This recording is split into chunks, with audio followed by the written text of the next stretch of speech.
1, 2, 3. Testing 1, 2, 3, 4, 5, 6, 7, 8, 9, 10, 11, 12, 13, 14, 15, 16. Testing 1, 2, 3, 4, 5, 6.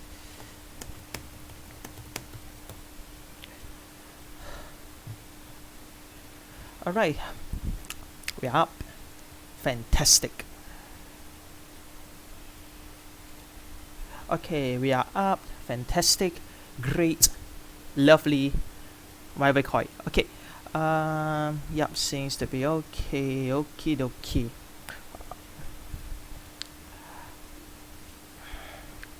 Alright.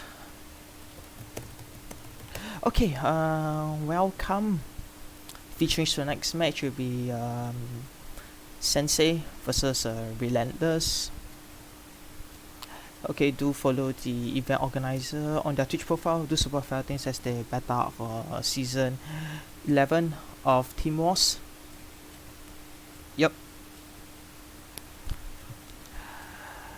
Okay, so what we have here is we do have both of them starting out that match pretty soon, so we just need to wait till for them to actually get ready. Hey bro, thanks for dropping by. Yeah baby, thanks for coming in. Alright, okay, they're going to start the match soon, so let me just transit over.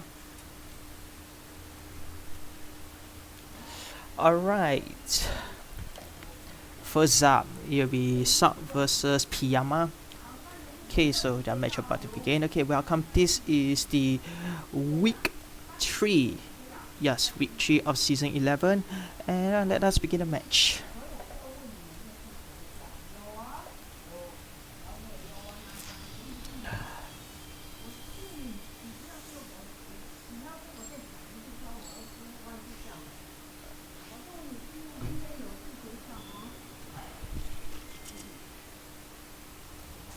Let me see where they update this.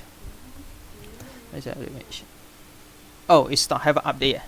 I'll just update this accordingly. Okay, so both players are starting pretty strong. Both sides are they using both Gaias? That'd be an interesting one.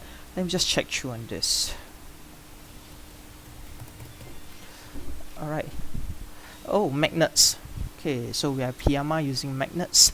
Okay, so what we can hear about magnets is they are very simple setting up of a board. They actually focus on bringing out their boss monster, which is the Berserker Magnet. Right? So they had to focus on foolishing battle with the right stuff in the graveyard in order to, call out the boss monster fast enough. So yeah, we had to see. Okay, thanks for the follow. We appreciate the skill shot. Oh yes, I need to amend the. Oh, it's a mirror match. Oh come on, this is whoever calls out Berserker versus. It's very simple as that. Okay, beta effect searches. So let's see what kind of thing would they show us today.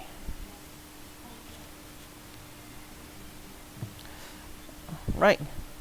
So Biskin both monster I see still weaker than the Piyama's Delta. So they see how they can establish the board. Alright, so let's see what do they plan to do.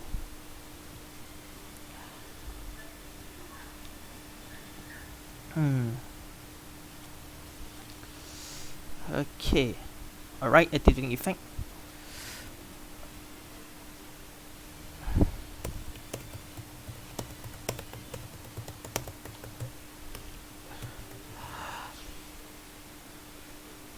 Alright, let's see. I think I should update the profile already. Let's see, take a look. Alright. So combination, tribute, special summon Delta, and then foolish barrier card.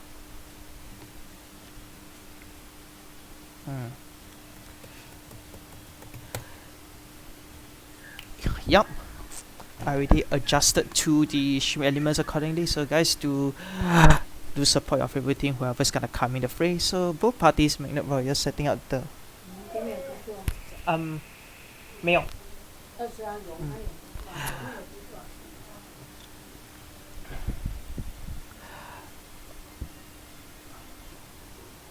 Alright, so now the issue is on Piyama's turn.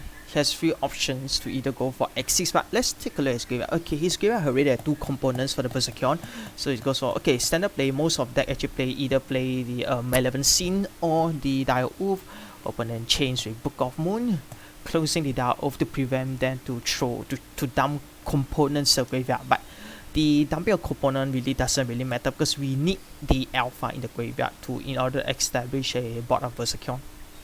So yeah, he has actually alpha effects such as for the Berserkion.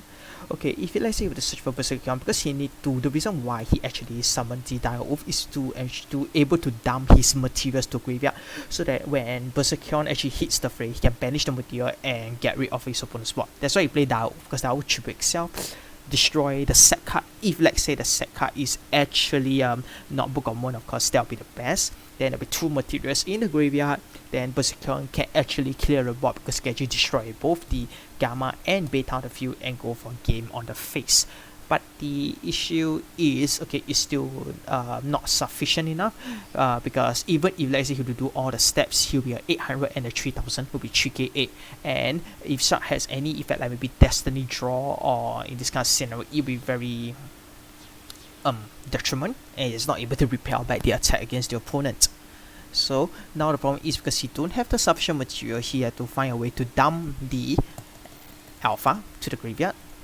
But even if he did, he can't really kill him on the same turn, because he don't have the materials. But the problem now, what he plans to do is he want to destroy the field so that he will have sufficient materials on the field to actually get rid of the board. So now, with 3 set of components, and there's still 2 materials to go around with, so he still have enough things to play around. Okay, and now you can see that Shark actually built down his graveyard as well. We do have 2 components ready, and the third one. So if he's able to get the Berserkion in his hand, he'll be able to establish a board. But the problem is, that's most of Magnet Royals, some of them they actually play Kite Rods in their hand. So we have to see whether does both sides consider the situation and able to counter against each other. So now we do know. Okay, we have to see that the Piyama is able to establish board. As you can see, he has already appeared on the field. Berserkion, the Electromagnet has already hit the field, and he has 2 materials to actually hit the damage. Okay, potentially this should be an OTK, but if Shark has anything in his hand to respond, and take note, he is building his material now. He has his own set. If he's able to clear it, if he's able to stop it, that's it. So what they are doing now is they're actually relying on the heavy tributing on the field to actually clear the board. And because unfortunately Piyama has a monster reborn, so it is still a yeah, as well I can say a game towards Shark if let's say Shark doesn't have anything on hand to actually defend the board. So now you can see here, okay, he's able to destroy the board, he's able to defend himself, is Shark able to cover his damage, able to do anything? Nope, no Kite Rod in his hand, GG. So Piyama wins the first round.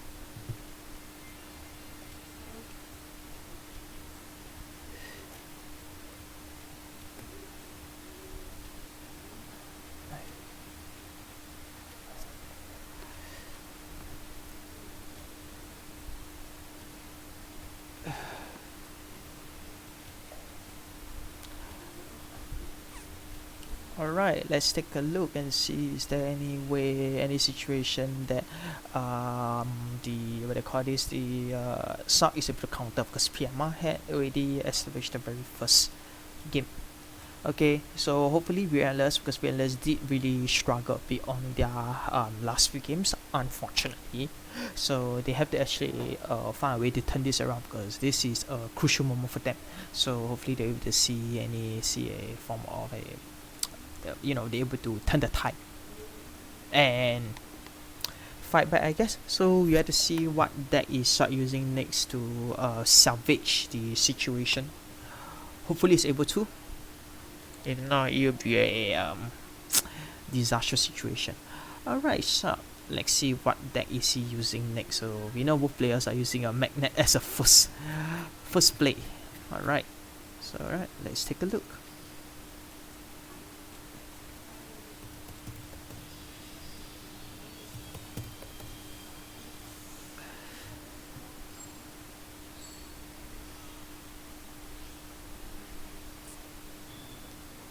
Alright, let's go. Wait. Is it a repeat? I don't think so. Okay, same board. Tributing, so the two of the set guys is definitely either the Super Body Force or the... what's that card called again? Let me just take a look. Yeah, it's either the Super Team Body Force or Powerful Rebirth in order to build that board. Ooh, that's definitely Gaia. If you see Archfiend Eccentric in a deck, should be Gaia. Should be. Wait, what? They just sent a Monster Reborn on the field? Okay. So it's a bait, I guess. Okay, I think it's Gaia. Yeah, should be Gaia. The moment we see Archfiend Eccentric, the chance of it being Gaia is quite high.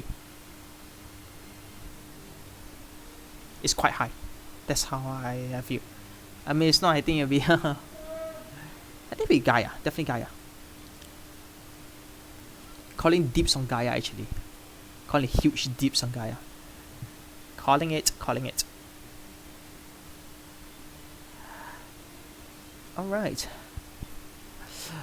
So let's see. So essentially brought clue Monster Reborn, which is a good thing because previously it's because of a Monster Reborn that leads to Piyama winning the game itself. So okay, I'm so sorry on that. I think there's an issue in my speaker. I think some of the got a ear pain or function. My bad.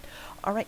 So Monster Reborn was clear out the board, clear out the way. So I guess it's a good thing for some because Monster Reborn won't be interfering anytime soon in the graveyard.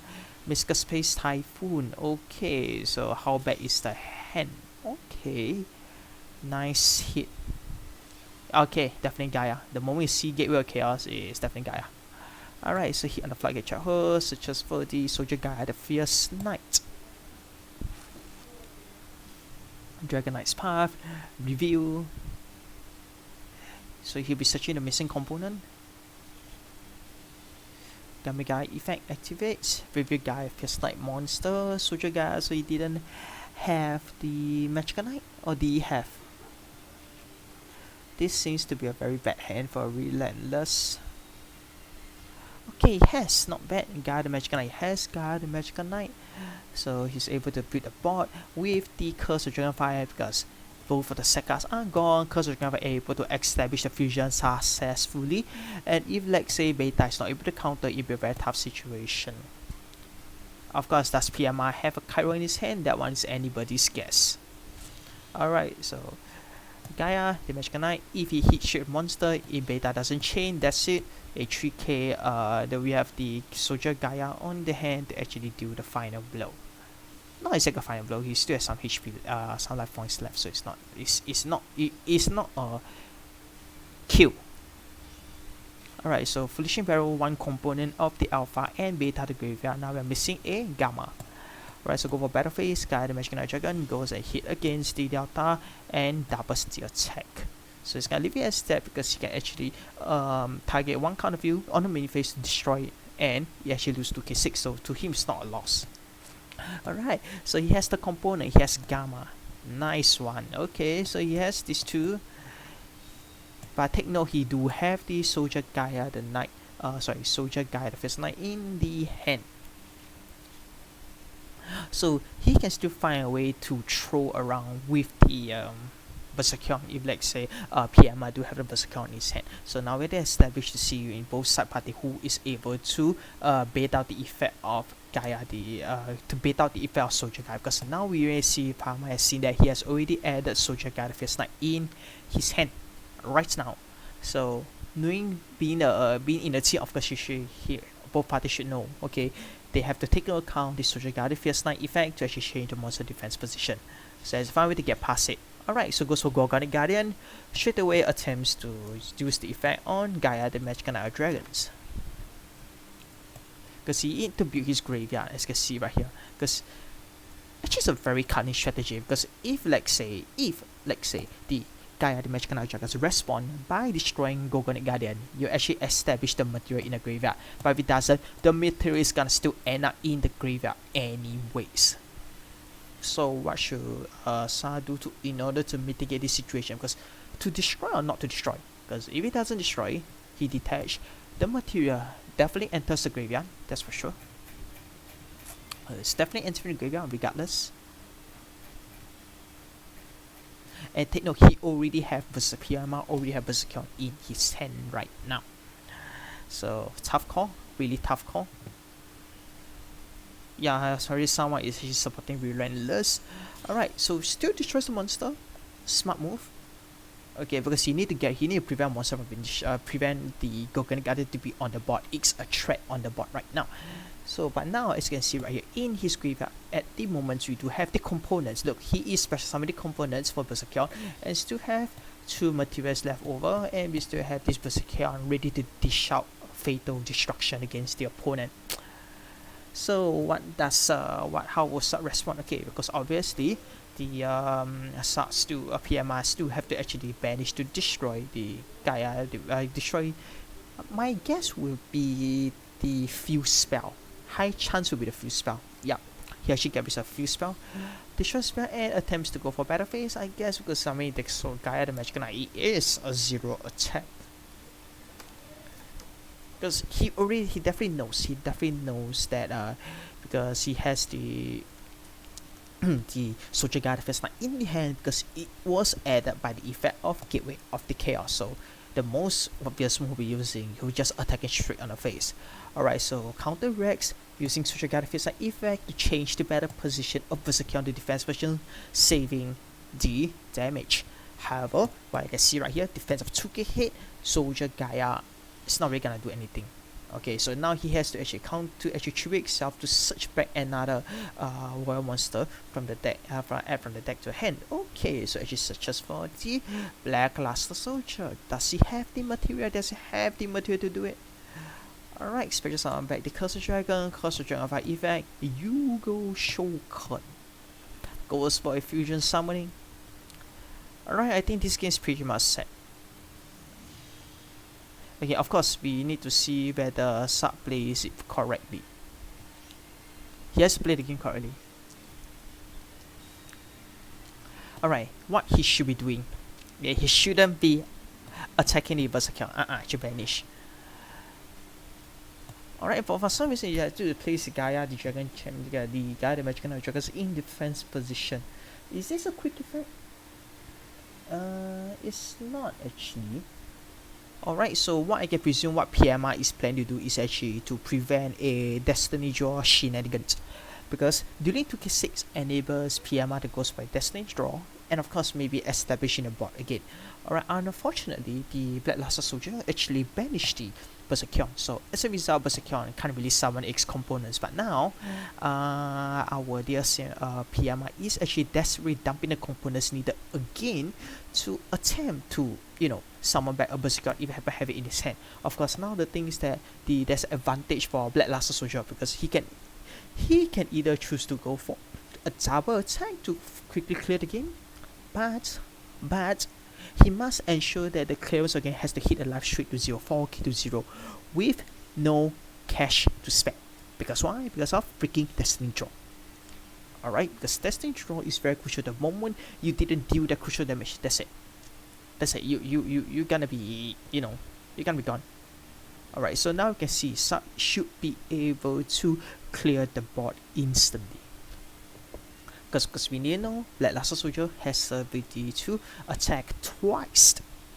Alright, so Gamma attempts to mitigate the amount of life points damage taken by sacrificing itself to summon Delta and Finishing Barrel and another set of Gamma to the graveyard. But as you know, Black Luster Soldier able to attack twice, so attack once more again, and we do see enough to hit a 5k damage. So there's no way PMI is able to cover. Is he able to cover? Nope. Alright, I think this match will be a pretty close one, because Sat wins the second round. Alright.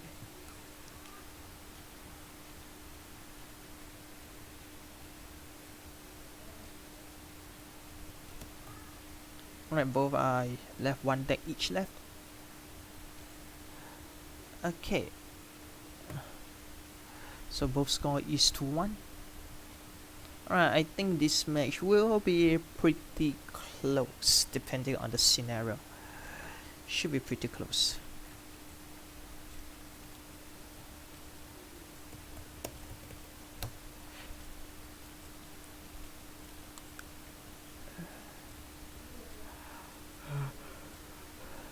Alright. So the next one determines who will be out.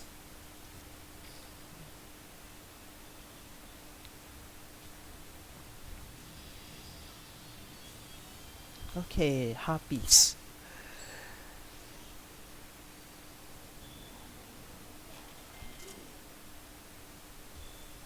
Dun, dun, dun, dun. Oh, I love this music. It hypes the soul. Alright, Harpies for the second. Harpies versus Gaia, who will take the cake. Of course, unfortunately, who starts first? Oh my god, start first. So Piyama has the advantage of the fuse spell if she is actually using a fuse spell because she starts second.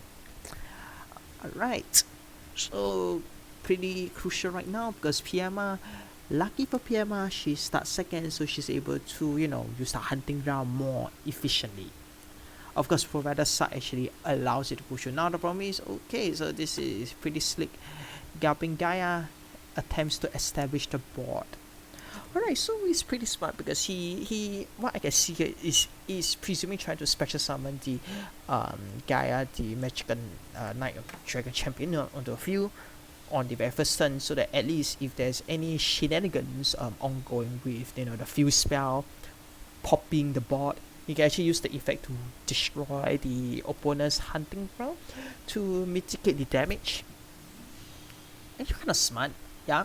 That's it, summon defense position, so that at least an ordinary Harpy won't be able to run over a 2k6 but yeah, 2k6 defense is pretty hard to run over if you are running a level follower monster. So triggering hunting ground. So of course what I can see right here that he still have the effect to destroy a card because it's a quick effect done on main phase. So he can still actually destroy the Harpy hunting ground and prevent any more meaningless destruction on his poor spam trap. So that's why he actually summoned the Gaia, the Mexican Dragons in defense position because 2k1 to defense any potential attack.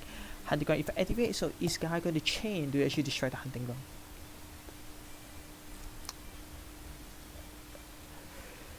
So he's trying to keep all his stacks close to himself by attempting this.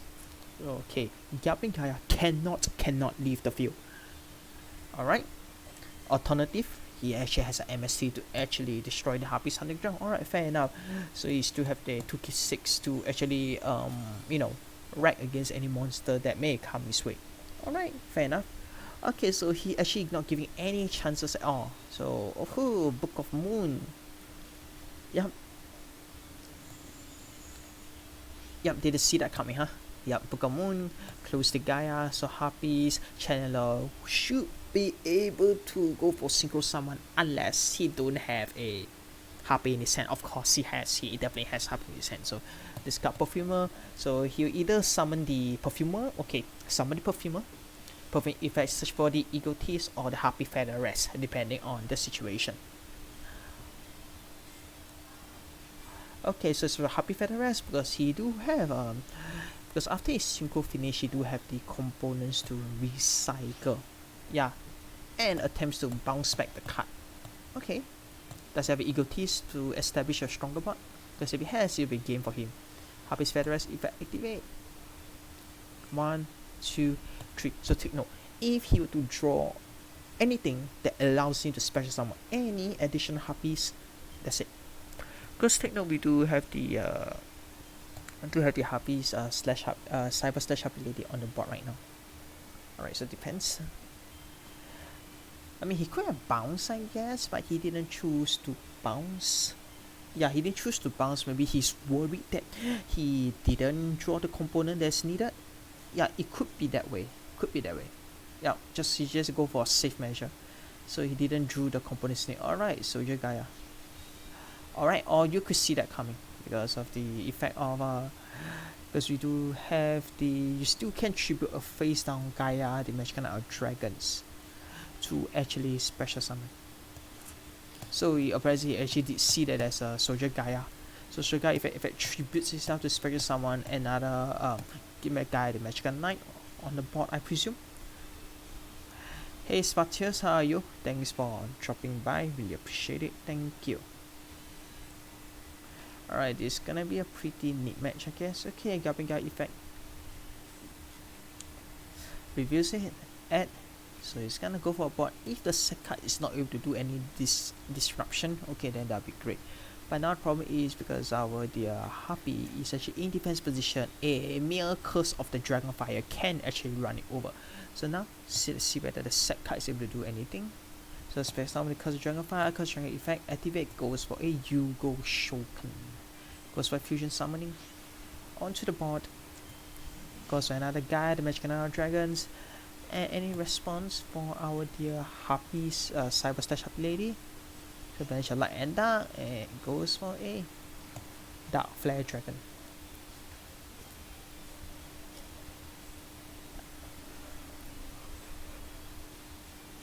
I mean, it's still not enough to, you know, deal a finishing blow to Piyama, but at least we can still get rid of the Harpy. Alright, so Guy the Magical Knight destroys the Cyber Search Harpy Lady, activates Gateway to a Chaos. Let me think what's he gonna add. Okay, he's gonna add Gaia the Fierce Knight Origin. Goes for that attack with a 2k4, leaving at 1k6. So Piyama has to find a way to recover back from this board, else he will be gone. He'll be dead.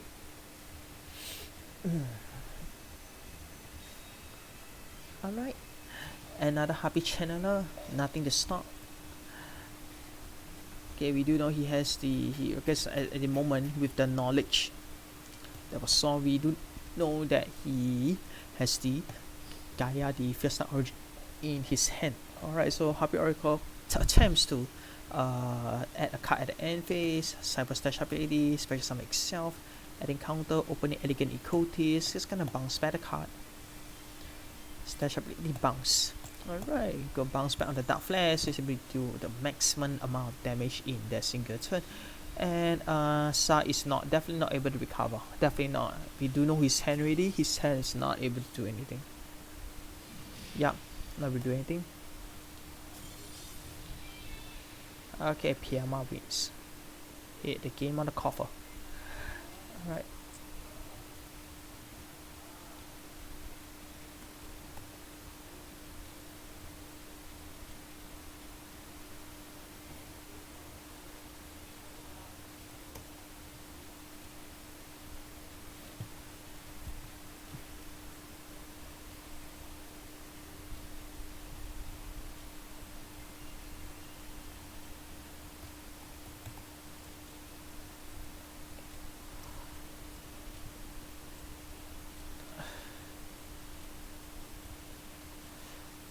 Alright, let's see what will be the next match be.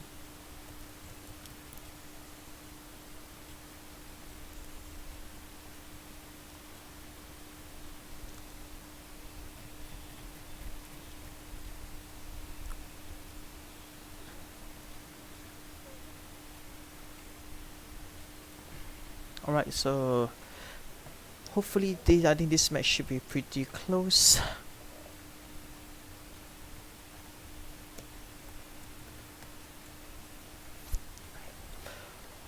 Alright, as you can see right here, for both Sensei and Relentless, their score is they have lost. They do lost on their previous two rounds, so this round is actually crucial for them. So hopefully they are able to, you know, hopefully one of the teams is able to catch up in their rankings, I guess. So now we can see that most of the decks in the teams they actually favor magnets a lot because of its you know, consistency in dishing out their boss monster. But if let's say they are not able to keep up with the speed, it'll be a very detrimental situation. Alright, so we have our dear Panda up next. Alright, so let us watch the match. Alright, let's see what Panda will be using. Ooh. Oh, come on! I think everyone knows what deck they are playing. What deck is that? Definitely. Let me see.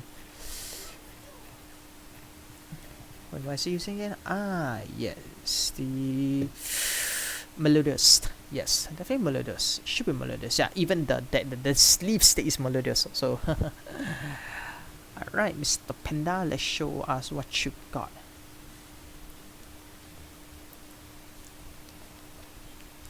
Alright, so you either start with I mean they need to have a strong case because I mean Bloom Diva in a sense doesn't really help much because it's only immune to destruction effect. Yeah, so it's pretty difficult. And Bloom Prima is when you're just using the it actually really is focus on the attack to actually combo your Osteno when you're using with Score the Maletus Diva to actually increase the damage output from the monster itself. So it really depends on the is it able to successfully feature up because Sofina, okay, you can actually add back the score if it's used because so if you use the skill if let's say as for one of skill targets like for from the Maestro to Diva by using Shopina you can actually add back the score back to the hand after tripping it away. Alright, so really depends. Okay, because most of the endo is either summon add back the score or summon the Soprano. Alright, so they actually attempts to clear the board quickly by using the Mystical Space Typhoon and the Cosmic Cyclone. Okay, so one right hit on the Book of Moon and one on Hysteric Party, so hopefully it's the right one. Alright, so same thing, Sonata Summon, so Songstress to Maestra, is it gonna trigger the skill? Book of Moon, looks like one of the Cyclones actually hit the wrong one. A pity. If you hit the right one, at least you can do a stop properly because he set Team Sister Party with no targets in the graveyard. Alright, so happy channel. Anything to discard for channel's effect? I mean, even if you can't discard, at least you can just whack Sultana. Alright, go for a game of Pokemon. Both sides we use. So Piyama has reduced his 2 Pokemon, and we have Panda with 1 Pokemon and all the bot clearance. Alright, fix summon the Sonata, normal summon the Soprano. Alright, but Soprano of course has to be special summon. So Songstress Maestra, send the Sultana to the graveyard and special Shopina, Soprano effect, expect this Sonata to the hand. Rinse and repeat. That's the benefit of the skill. Okay, you dump it away, you can still add back. Next to special summon itself on the board. So is it a killing board? It looks like it. Yup, it's a killing board. Yup. That was quick. Alright. Panda wins.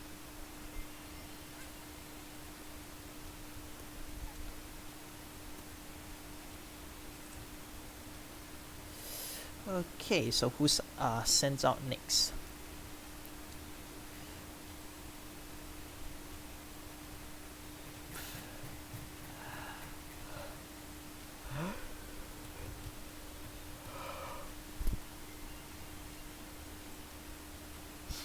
Alright.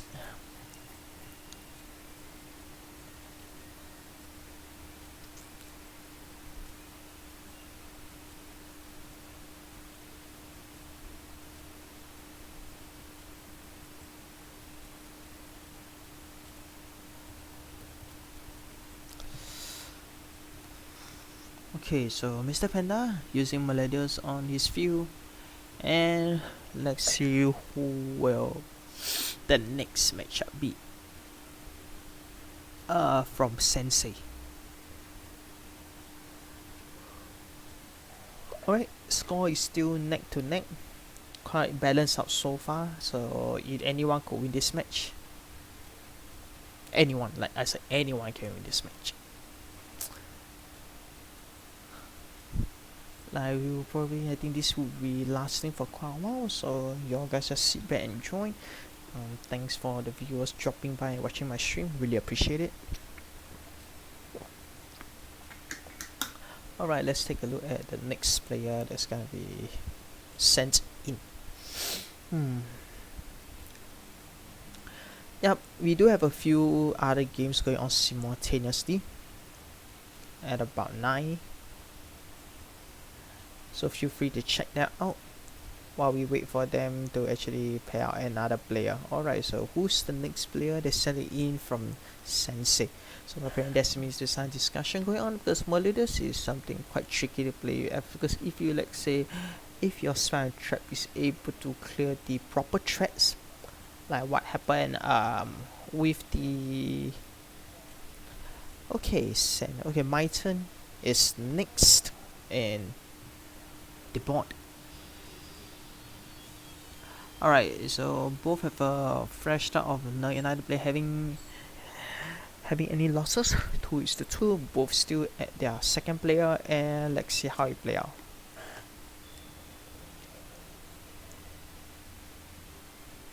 Alright, I think it will be my turn. Should be using magnets. Ooh, nice one. Score. So interest to Maestro, Sensei scores. Definitely got a special summon. The Shopina returns back the score. Same step, no change. Set card establish board and passes the turn to my turn. Yep, that seems to be the plan. Same standard Melodious plays. Same combo. Go for Shopina. Okay. Oh, let me think. What's the deck again? What do you call that again? It's in the tip of my tongue. I actually keep forgetting it. Oh my god. What is it called again? What's the correct? Shit. I actually forgot.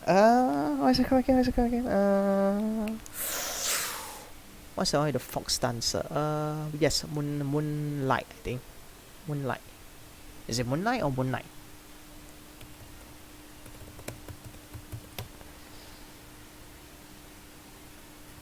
Yeah. Luna Light. Yes, Luna Light. Yes.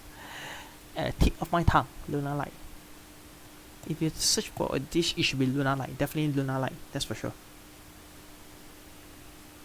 Yup, definitely Luna Light. No, it's not. Oh, Yosenju. Okay, fair enough. Okay, it is either Yosenju or Luna Light. It's either NLC. Okay, so he actually uses Yosenju. Okay. So eventually, so he's playing Yosenju. Alright, that's cool. I mean, either that can actually use the Fire Formation Tanky. Alright, so it's not Luna Light but Yosenju. Okay, great.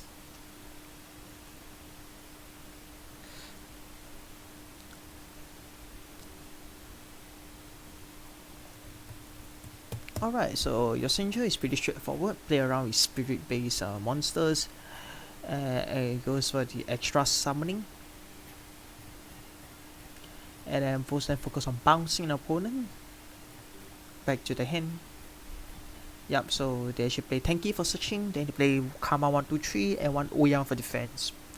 Of course, you're saying to Sword Sting to bounce a face card, and Isna to actually stun effect upon someone. So it really depends on how it's played. And they do run the Archfiend Eccentric as a for the pendulum effect. Yeah. Okay, so both party passes turn. So it seems to me that the our dear Mr. Panda is fear of triggering the destiny draw for my turn. Yep, looks like this could be a decisive match. Like they have to actually hit my turn in a single blow. Which and then Panda actually just pass, and then my turn actually passes his turn just like that. So he is, I think he's already attempting to take the damage to trigger Destiny Draw. Alright, so Mr. Panda actually threw caution to the wind, and this I hit a 2k3 at my turn's face anyways, so definitely gonna trigger Destiny Draw. Yeah, triggering Destiny Draw. So he's just waiting to take the damage. So we can just presume that Mr. Panda has a counter towards the components that is drawn for Destiny Draw. Okay, so for save that means my turn actually uses the Viscous Space Typhon to attempt to get rid of some board. Hopefully to get rid of someone. Alright, so nice hit on the Book of Moon. And now Yosenju Karma, what is normal summon, and catching also another Yosenju other than itself. Here they go for Yosenju Karma 2 and goes for a third one.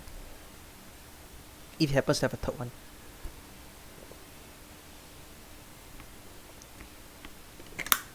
Okay, bounces. Is it bounces? Yeah. Alright, so 3k4 against the 2k. Any way for Mr. Panda to recover against this? I mean, yeah, the Book of Moon, it could be, you know, a saving grace, I guess. But no. He hit the right stuff. He actually hit the Book of Moon. So the two set cards, is any of them able to, you know, do anything to counter? Anyway, yes, another Book of Moon. Ah, Jesus.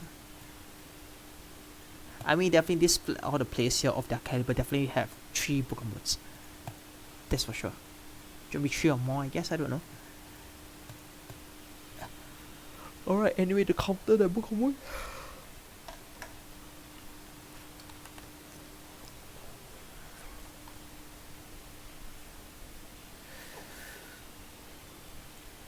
Okay, 1k6, left 400.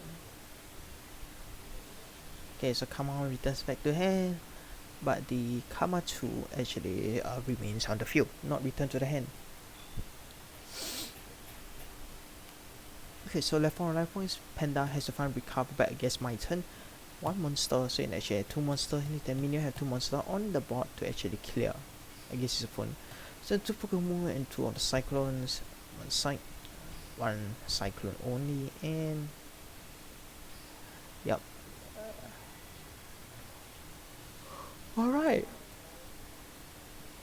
Goes for Ostinato, straight away fusion summoning using from the deck or hand.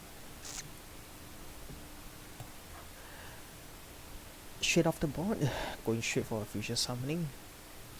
So he's able to do another summon from his hand. Basically, he's able to kill my turn unless there's some components in his hand to able to defend against the attack. So Bloom Prima goes for a double attack. Because he uses 2, gains 600 attack, he set 1 card, so 2 attacks. If there's nothing on his hand to defend it, that would be a clear game. Alright, so Battle Phase destroys. 1 more any, my turn. Okay, Kite Roy. Guard against their attack, so Kite Roy still able to cover, or destroys away the Bloom Prima. And then special summon the Musata. And solo, Bloom Prima effect activates, returns back to extra deck.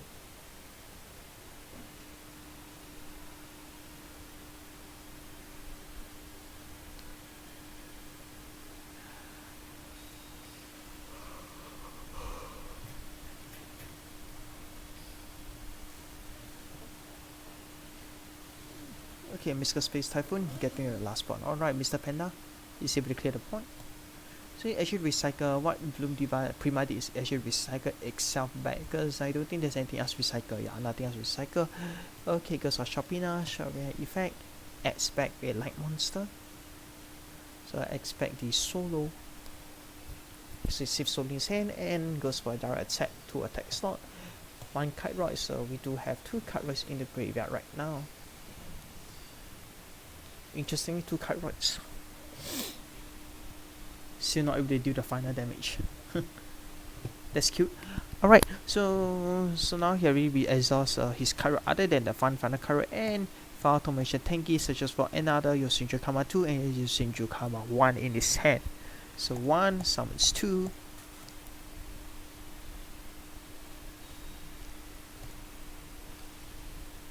Two effect activates, bounces. And take note, if it's able to play this correctly, it could be a suit game for Parma. Mr. Panda, yep, goes for a direct attack, dealing Panda the final damage, and my turn wins this round.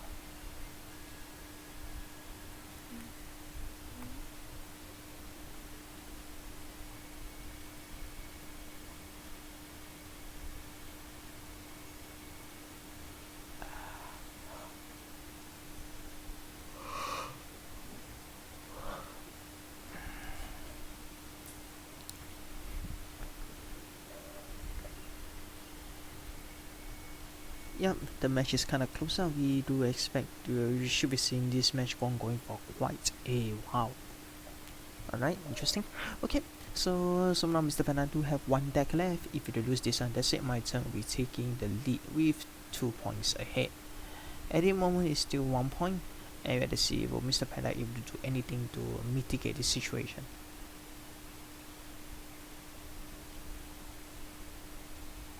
Alright, Mr. Panda's back. Let's see what deck does it Panda use for this round. Alright, and let's go.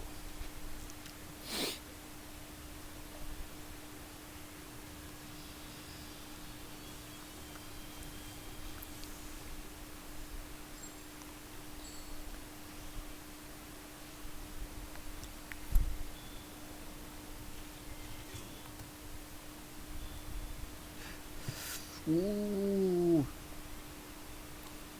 Water X6, definitely Water S6. Mr. Panda is using Water S6 for this one. So focus on summoning the shark. Using heavy infantry engine. Abyss Dweller to banish to prevent graveyard effect. Yep. Deep Sea Diva, always a good opening in the hand, so they can use Tell the Shark effect to activate. Yep, knew it. Definitely goes for Tell Shark, goes for Abyss Dweller.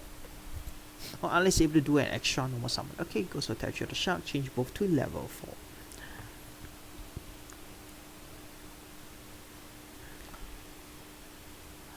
4. Alright, goes for X6, Shoker, and Abyss Dweller. Yes, on the field, Abyss Dweller. It sets a card and ooh, okay, it's going very aggressive. 2 cards to protect against my turn. To protect against my turn Senju. I already taken account for your Senju's effect. The point is he able to do a hard counter?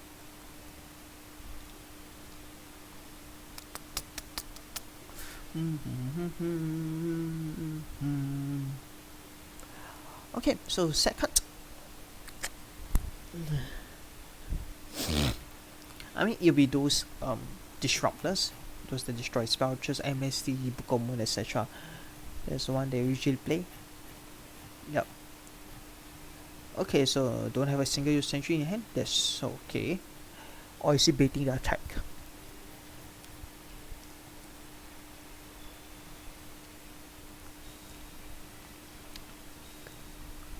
Alright, so it's actually going for the hit in the second turn.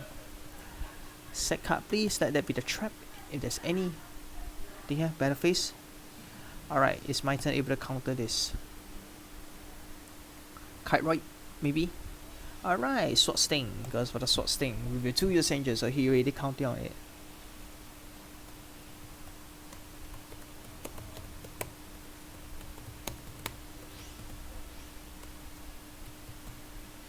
Okay, so review and bounces.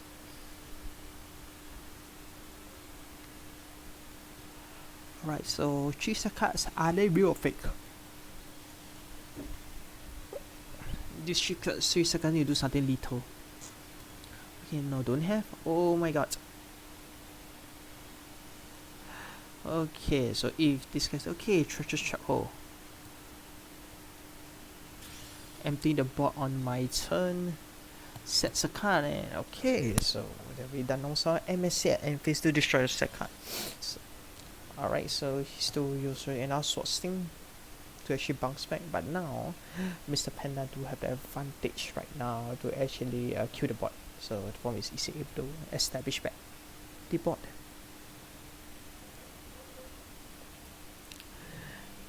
Because if he don't have a monster, it's kind of be a difficult situation for him. Does he have? No. No. Ooh.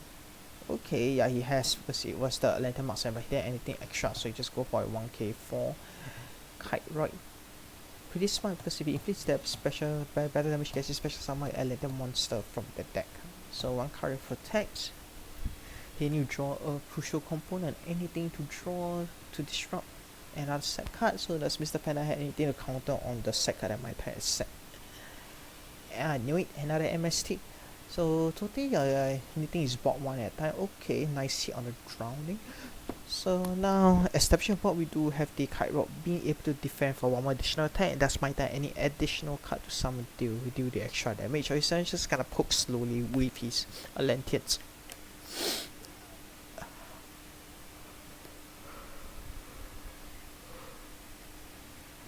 So now I can see the situation. Mr. Panda has the monster advantage, while at the same time my turn has the kite rock sleeping in the graveyard defend, and his monsters actually pretty much get rid of.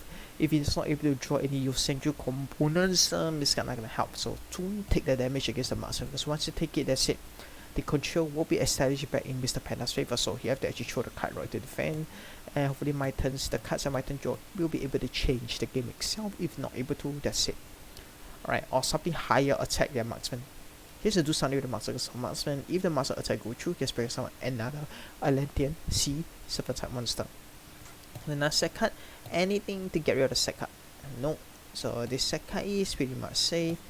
Could be a drowning, but there's a chance of it have been another Yosenju Sword thing is quite slim because he didn't actually. He may have kept it in the hand, I suppose. So that depends on the situation. Actually, did he reveal which two did he reveal? Let me just take a look.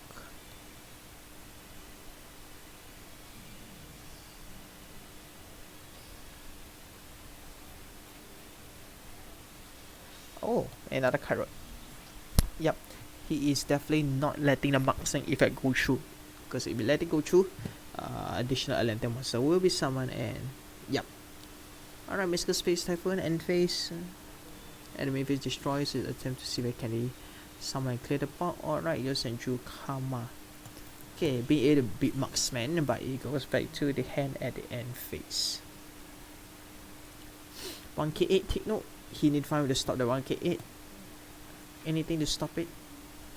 So he has a marksman in the hand, he had to 5 to deal 4k in a single turn. If we don't have our dear Yosenju will be poking Mr. Panda to 0 if there's no way to respond. Because 1k8 you just need you just need 2 more attacks onto him.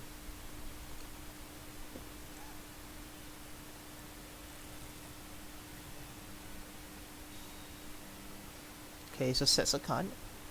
He knows Yosenju Karma in the hand, that's for sure. Pass out to my turn. So if at this moment my turn actually draws another Yosenju, that'll be a very crucial situation. Okay, 1k8 again. Goes back to hand. And take note, our dear Mr. My turn still have another card in the graveyard. Alright, so establish with the Silva effect. Definitely not able to stop. I don't think you can stop it. Because the temperature of shot that Abyss Dweller, I guess.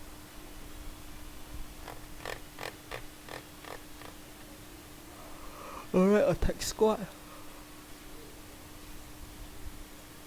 Special Silent Angler and goes for, oh, it is a 1 turn kill if I must say, Abyss Dweller. Yep. Alright, activate the effect. He has activate.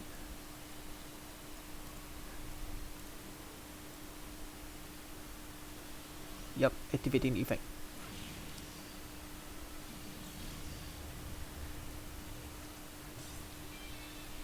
Okay, Mr. Pendawitz.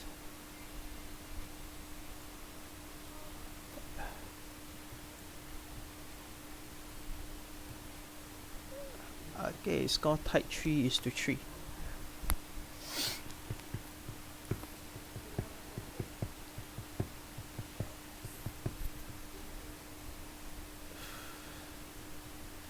Alright, so pretty close. Looks like he will be in for a long one. Hi JWS, thanks for dropping by. Yup, this is the one more between both of them. Whoever loses this will be passing a baton to the next player, and we both are at our second player. Score 3 is to 3.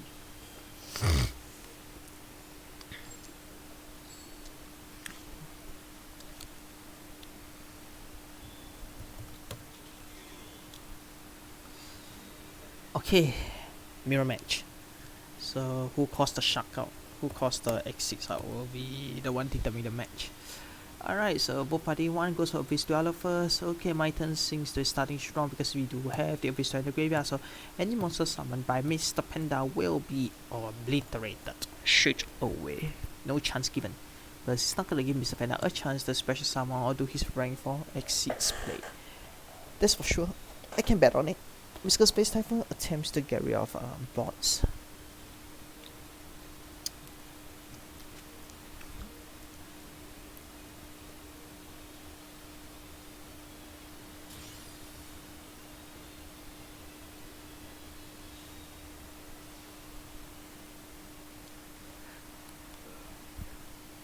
Alright, looks like Mr. Panda is has armful of Mystical Space Typhoon. Oh, he's not gonna let it pass.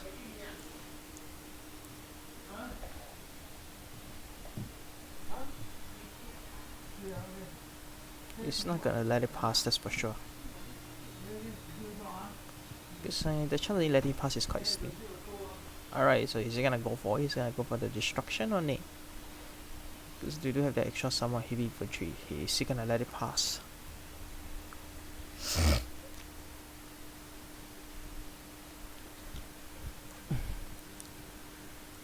I mean, depends. If he let it pass, there'll be another Abyss Dweller on the field, which I don't think either side want to see.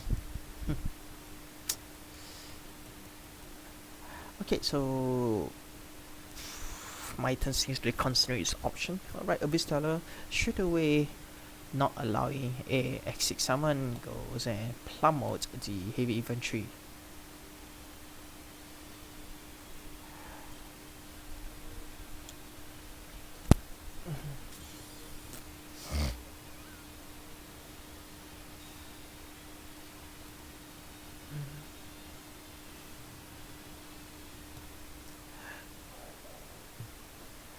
So you gotta capture a shot from Mr. Panda.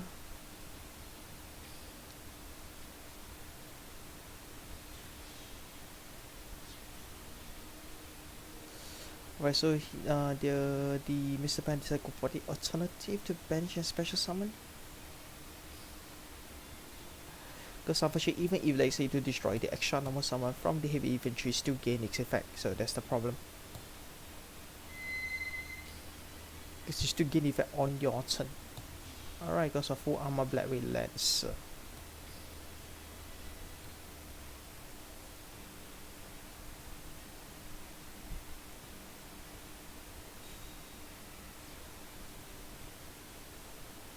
Because it depends. If let's say you allow the monster come out, there will be extra monster being summoned, it still will establish another board.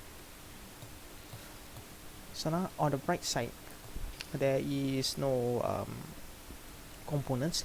You can still attempt to get rid of the Bahamut Shark and get rid of the Black Relentless.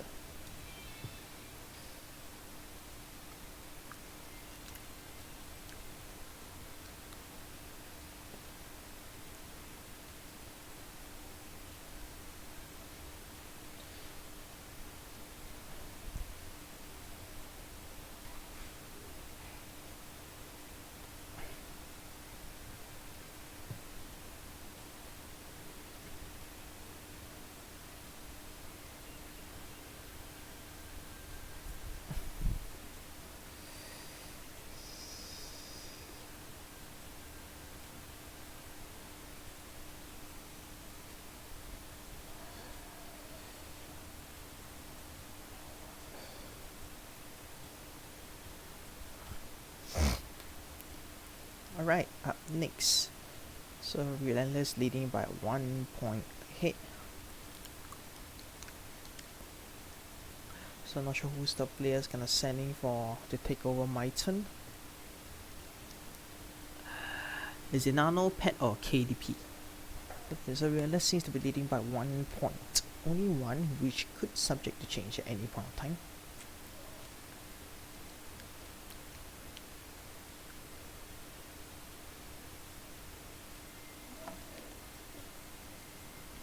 Alright, let's see who's up next.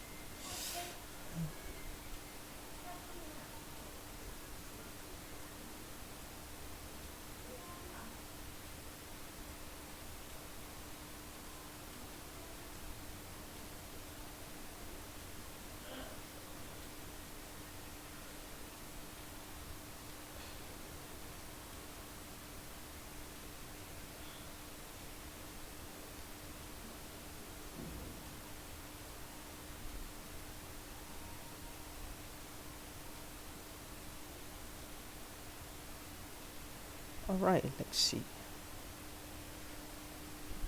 Okay, Nano. Looks like Nano is next. Ooh.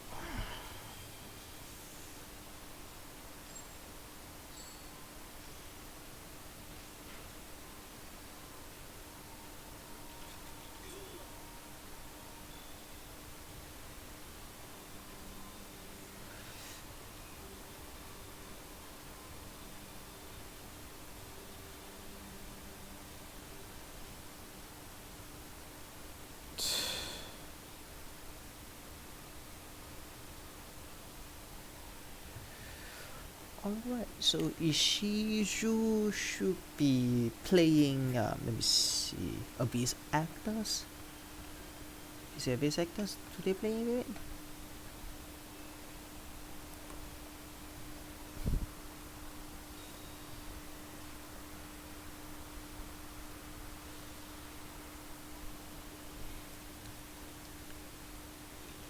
Alright, so goes for a swing on the board straight away.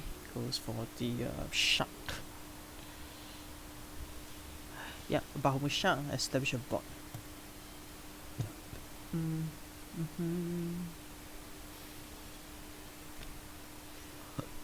Goes for the Black Relentless.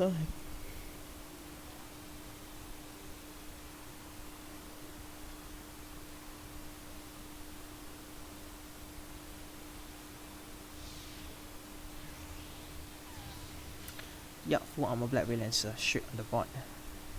And set 2 cards and passes to Nano, so let's how Nano is able to respond to this. This should be Abyss Actor. Should be. Yep, Abyss Actor. Correct.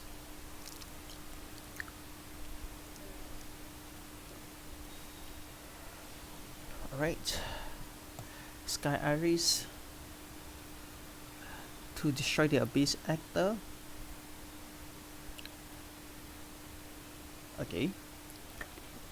Because of chain Mystical Spice Typhoon, straight away getting rid of the Sky Iris, so not triggering the effect. So not able to search, unfortunately.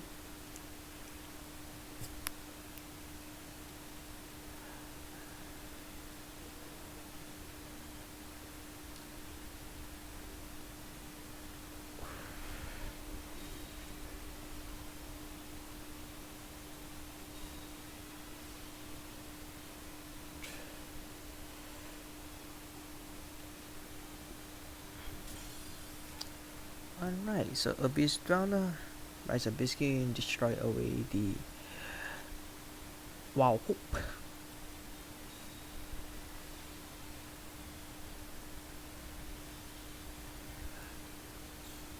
Okay, so using the effect of the Mellow Madonna to pay 1k, open chain MST, destroying, preventing a search, and losing 1000 points for nothing. So Tochi and Tochi are disrupting the combo. So we just alone Sensei Rookie on the board. Of course, it can't be destroyed by battle once, so at least it's still okay. But even if it destroys, it still floats to another Abyss Actor from the deck, other than itself. So they need to find a way to get rid of the Sensei Rookie without triggering its effect. The Nano can still actually recover with the floating effect, because Sensei Rookie can't be destroyed by the once, destroyed, float to another Abyss Actor, and the Abyss Actor defend for another attack. So the main component, get rid of Sensei Rookie without destroying by battle or by card effect.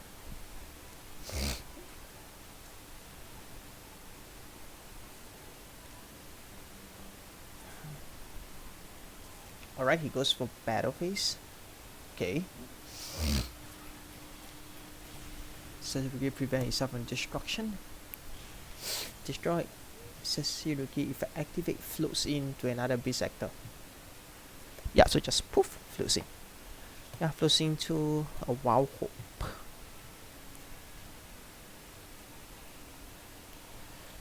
So Wow Hope, when destroyed, still has another floating effect to add cards to the hand.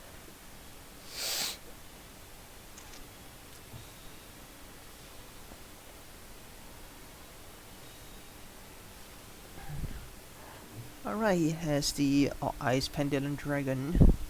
Goes for Pendulum Summon to fill out back his board. Goes for another Sesiroke, another Indestructible Wall. For card effect, Exit Summon to Utopia. Right.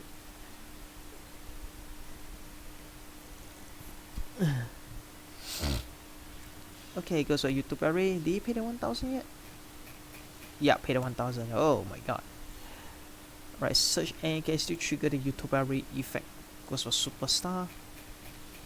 Utopia Ray effect. Okay, he's going for it. Decrease. Goes again. Oh. Decrease and one more. Okay, just nice for 1000. Hope Roy goes for a hit. So purposely lowering himself to exactly less than 1000 and achieve a splendid victory. Very nice.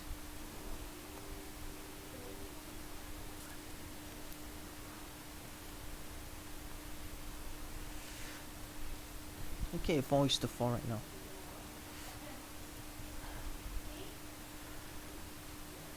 Been seeing this for quite a while.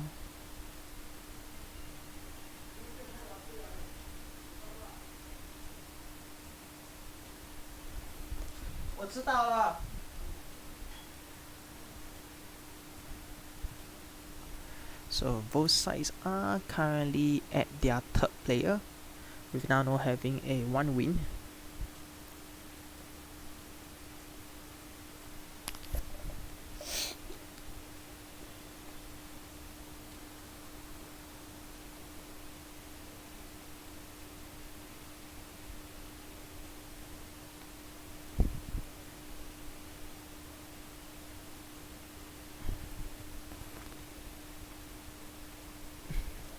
Alright, so let's see who they're gonna send out next.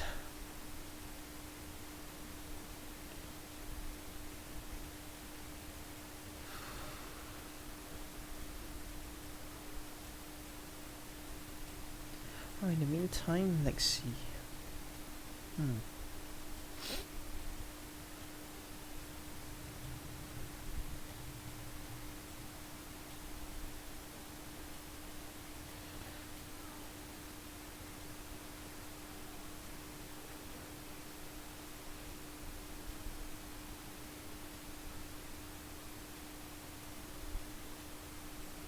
Alright, let's see who are they gonna send in next.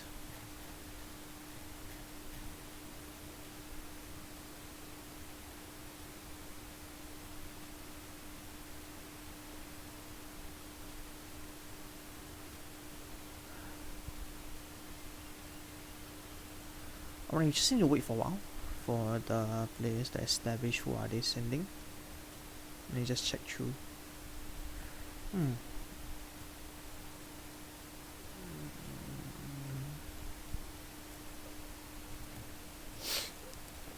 Let's just wait for a while. Apologies on the delay.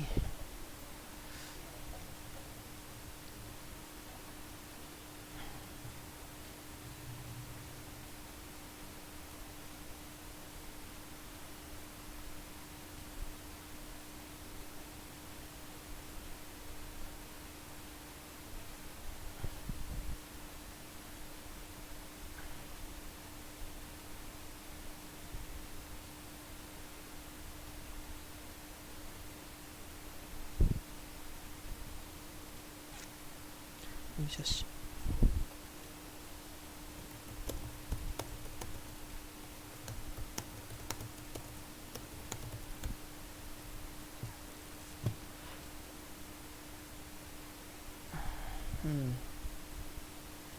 let me just check through. Maybe it's my side that I cannot see the players. Give me a minute,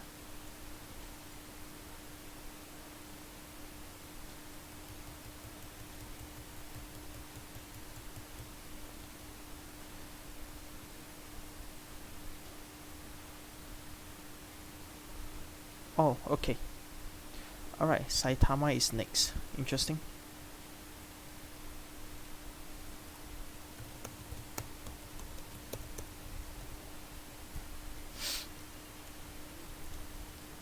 Right, so both on a fresh block with no decks not actually used. Still have process to add that third player, depending on the situation.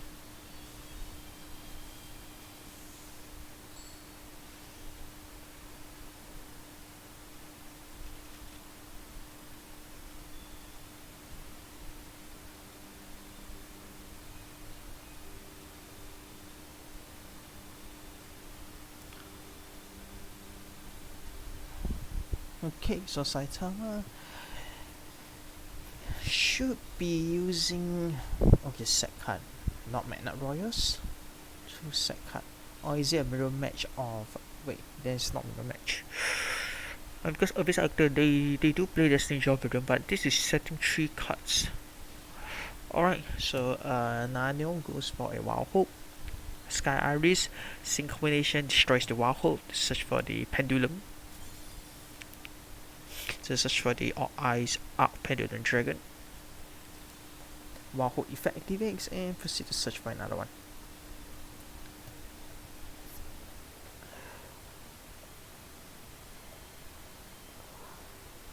Actually not bad. The components that was added actually built up a decent board actually. Then by paying the mana levels, they actually go for a Utopia Ray to clear the game. So Sensei is can't be destroyed once by kind effect, and even when it's destroyed, it still floats. So it's a very relentless war against any opponent. Yeah. Alright, so a pendulum and a pendulum then goes for a okay, just nice Muduna pays 1,000 to special summon to add a Beast Actor.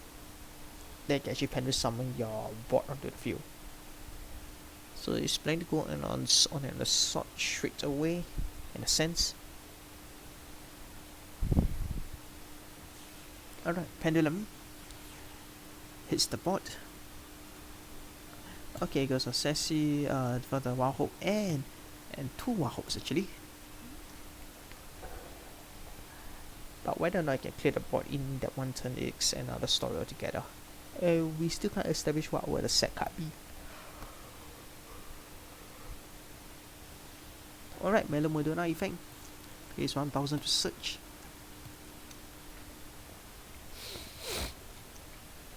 Okay, search for a superstar. Yeah. Right, Wahoo effect activates. So against additional 1k and another Wahoo effect also activates. But it's still not enough to actually clear the board. But I can presume he's actually trying to netto down life points, but if Saitama was actually using Destiny Jaw, that would be a disastrous move. Oh my god. Is he playing... Oh crap, Beast Tamer? Or the Contact Fusion, oh my god, I haven't been seeing this for a while. It's gonna be interesting. And it's gonna be a long match, definitely be a long match. Because the Ritual Beast. Or is he not playing that? What variant is he playing? Oh, this is the first one. This is the first. Yep. Also, the Ulti Pedophine can't be destroyed by card effects. You have to run it over, but you can still contact out and space number 2 for the Beast Tamer. Skyris activate. Okay, it's gonna actually destroy the I'll hope because I'll go spell extra deck and you still get to search. Alright, goes for Pendulum again. While if I didn't destroy, he gets to search again, so he is actually building up momentum with his hand in his hand. Yep, Sensei Rookie. So if you touch the Ulti Pedophine, it will contact out, that's for sure. You have anything that touches it. Alright, goes for example, Malevolence. He is gonna attempt to banish the Ulti Pedophine and forcing Ulti Pedophine to do a tag out. Floodgate Trap Hole hits the prey onto Malevolence. Nothing was established. 0, nada. Alright, we are in for a long game. If Saitama is playing this deck, it's gonna be driving everyone crazy with all the wonky combos of tagging in and taking out on the board. So Nano set the card and presumably he's only able to pass the turn to Saitama because he already summoned his monster. I mean, he could summon, he hasn't done a normal summon yet, but not that it's gonna do much to ulti Pedifin, so it's just decide to set his board and pass his turn, I guess. Yeah. Pedifin, take out.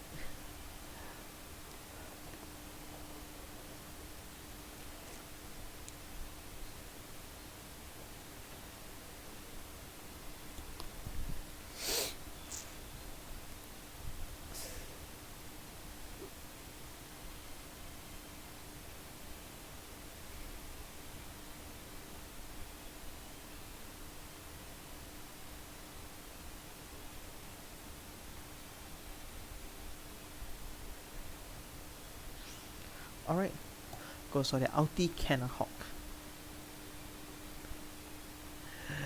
So he's just gonna return to the graveyard, do a combo to banish. But the problem is if he does that, he will not have any materials left. So he said go for a Cannon Hawk to banish from his deck first.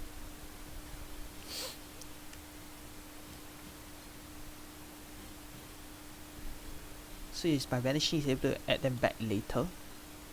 Okay, goes for Beast Tamer Elder. Okay, Cannon Hawk effect. Target 2 return hand to the graveyard and add a ritual beast card from the deck to the hand, but he's gonna tag out first.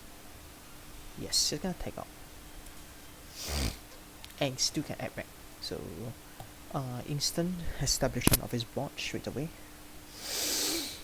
Any response? Nope.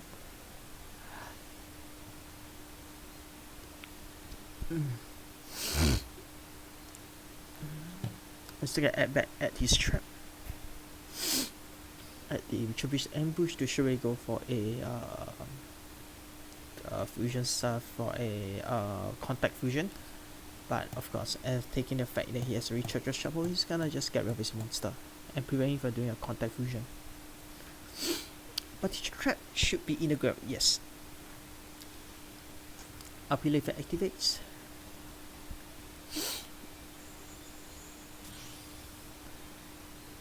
To give the attack boost to Cannon Hawk, and still sets a card. So he actually sets the which will be his ambush. The special summon his board, but technically it's more ideal on his turn, not on opponent's turn, because at most just special summon, but he only can do the contact fusion on his opponent's turn, on his own turn, not on his opponent's turn. That's the issue. So Cannon Hawk still have to find a way to survive it, and let's see is he able to, you know, prevent the Trubbish ambush from activating, because if it's activated we will be in for another long run. And we could see this, I could foresee this as a decking match, because now Nano searching his deck thoroughly, he definitely have the disadvantage of potentially decking out if, like say, Saitama is able to drag the game long enough to defend itself against Nano. Ability that activates. Banishes gives a whole field attack boost. Flick summon Sassy Rookie for Nano side.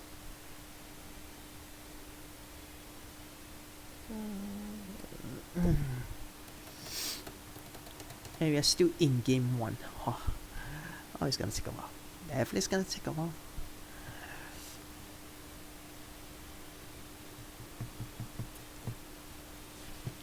Alright, goes for a pendulum summon on the Wild Hope. Wild Hope effect activates. They gain 1000 attack. But still can't get rid of the Cannon Hawk. Mudana effect activates. Actually, he's trying to wear down his life points to actually search for the components needed. Because we don't know whether these two cards is a trap, but at the rate that Nano is searching, if let's say Saitama is able to hold out long enough, it could be a problem. Okay, Canadia flicks face down.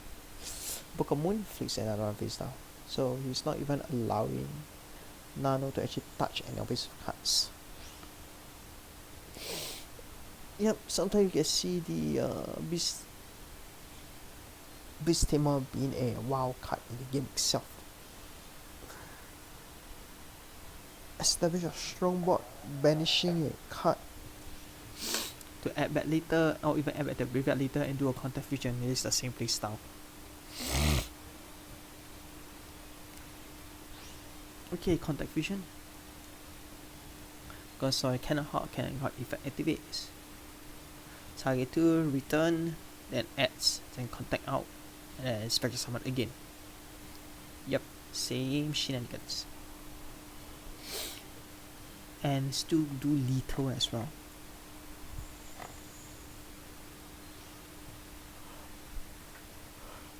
Alright, ooh, nice. So as the Pedophine, one of the key card, this can still banish and bounce once per turn.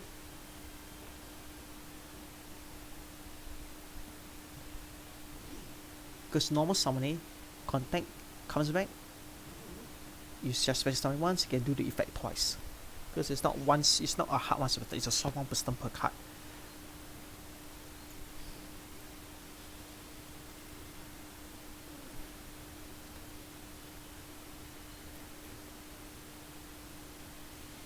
Yep, so swapping out and swapping in.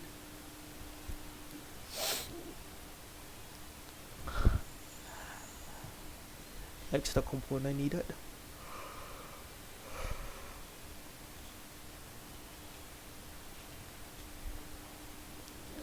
That's another window.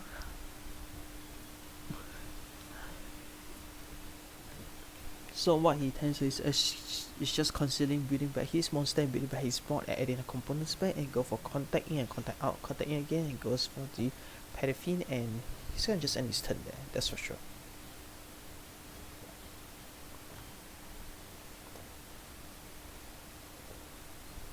Has he even done his normal summon? Yeah, hasn't done it yet. He let it go for a set. And set a face down card. And around contact fusion with the Ulti Apelio.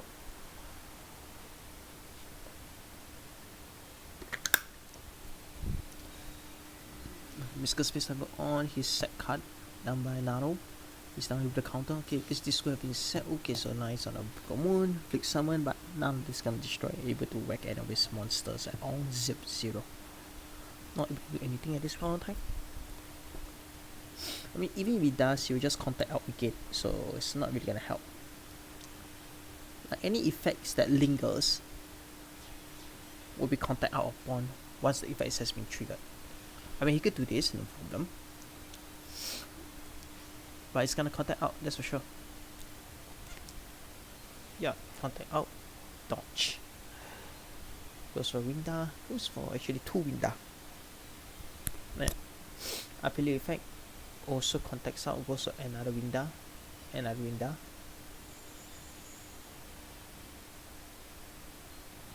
So you just swap out twice for 2 Windas.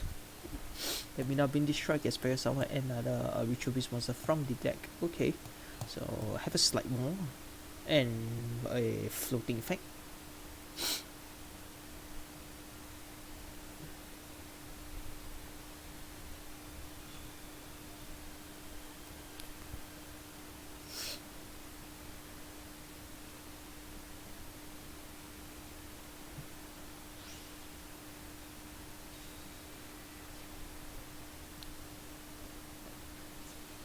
Alright, goes to better phase, ignoring cannot activate card effects and destroys monsters.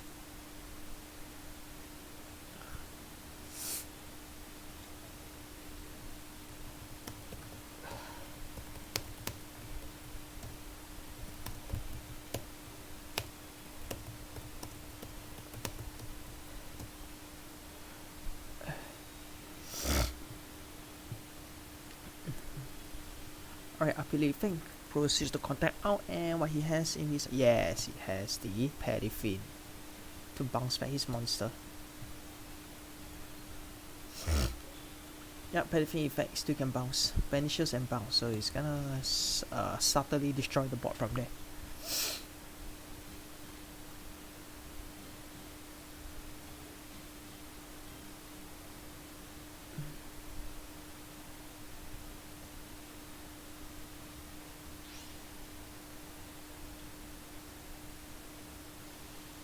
Alright, out the Apelio takes out again. He's gonna just clear the board. He's wiping the board right now.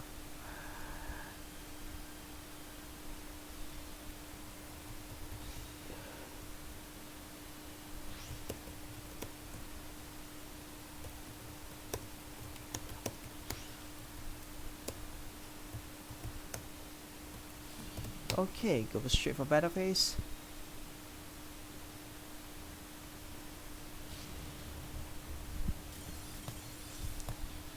Alright, Saitama wins. So this tagging and take out technique is just to build out his board and slowly rid off his opponent's life points. So yeah. Okay, so we're on a score of 5-1. And Nato has lost one deck.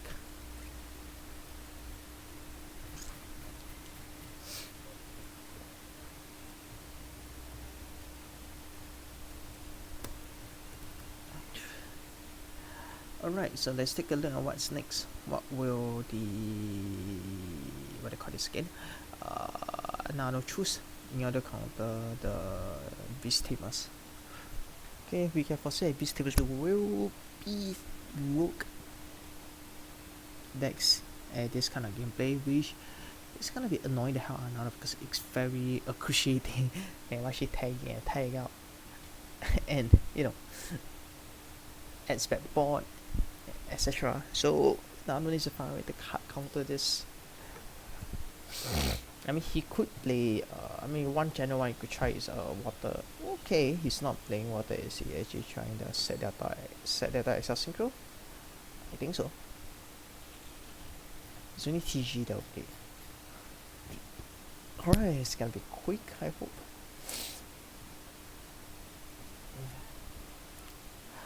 Oh, thank you. I need to hydrate. Yeah, my throat is dry. Thanks a lot.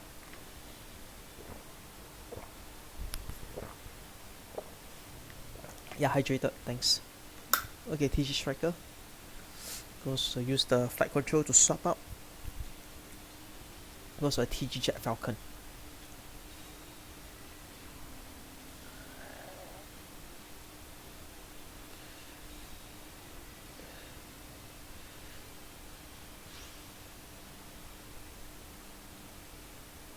Alright, so boss establish, Star Gunning effect activates, special summon, TG Jet Falcon effect activates and the graveyard inflict just to slowly burn to RV damage to opponent. Again after SCG Star Guardian special summon one TG monster in the graveyard and he onto the board. As I add back to hand, sorry. Shoot run 50 damage, Guardian effect activates, special summon. Captain Board Dragon can also get special level 2 lower TG tuner from your hand. But you don't have, so you pass them back to Saitama.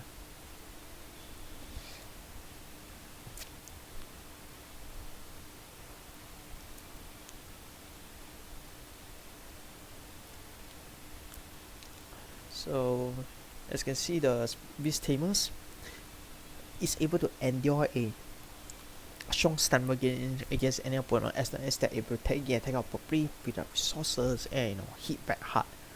So now the thing is I don't think he can Excel. Is he able to Excel Synchro? Yeah, he can Excel Synchro. I mean, he can choose to Excel Synchro and maybe a Black Rose has to establish to pop his board. It doesn't need to, because the thing is that like for this case the special players, they actually have to get their key points on the board first. So if I able to disrupt their combo extenders, they are all their key monsters that attack the, how was I supposed to say this like the spiritual beast wonder. If you are able to actually prevent them from extending their monsters, you're able to get rid of their board. So the Nayo needs to actually control Saitama's board first. Alright, so same establishment, Cannon Hawk to banish. So Cannon is one of the key cards that is needed because you are establish a banish zone so that you can have enough cards in the banish zone, the right cards in the banish zone to return back at the components. So starting out with a Cannon Hawk is decent, I guess. Yeah.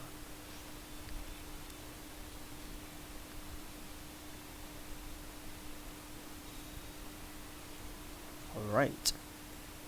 So throwing a wind down off the board, so we can presume that he either don't have wind down or he's gonna use wind down for later.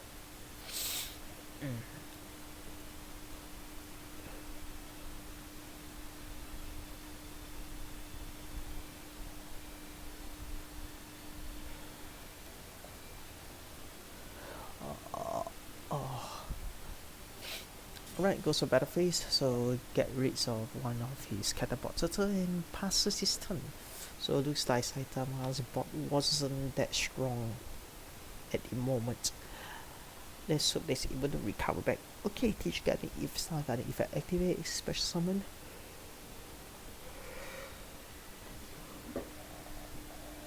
Okay, special summons a werewolf.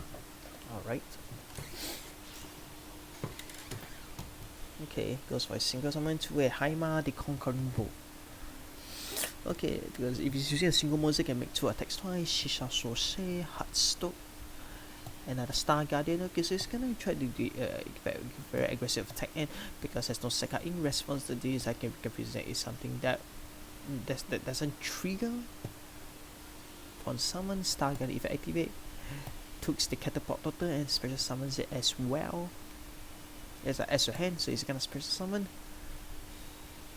Okay, normal summon catapult turtle. Not catapult turtle, the catapult TG catapult dragon. Okay, another level 7. All eyes meteor burst. Okay. Monster opponent cannot activate if it's during battle phase, so he's preventing opponent from activating monster effects during the battle phase, so he's trying to establish a quick block on this. So he's just gonna aim and hit his monster opponents pretty quick and preventing activation of monster effects, alright? So we only see whether is the set card able to change the block at all. Hopefully. It's a 2 times attack. Panzer Canadia on the Hama the Conquering Bow. Opens with Forbidden Lens. Okay. Still can kill. Alright, unaffected. Destroys 200 and 2k5.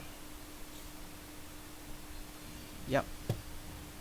Alright. It's gonna be another cruciating one. So TG's wins for this one.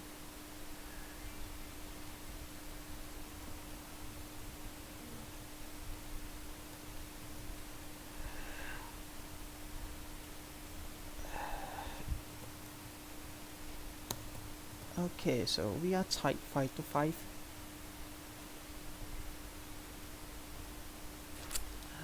Oh my god. This is gonna be a crazy one. How tight can this match be? Oof. Nice. Alright, given this situation, I think both teams score, the round score won't really change much given how tight the score is. So we still have 3 players on each side, and both sides already lost 1 each. Yep, 5-5. Whew. Let's one more.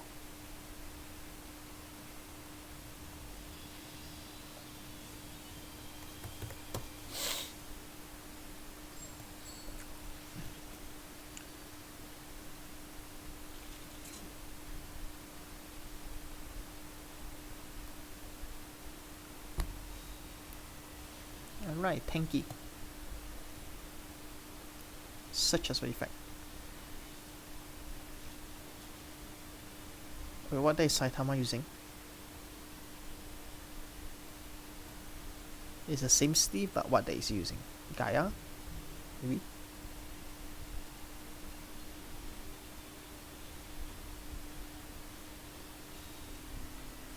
Alright, sets a card.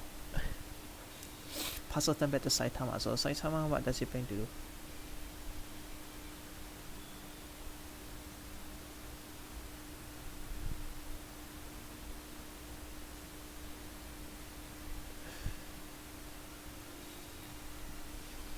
Okay, missile space rifle, obviously. Okay, goes for Forbidden Lens. Okay, so okay, Gaia. So he's gonna try to wipe the box quick with Gaia. Okay.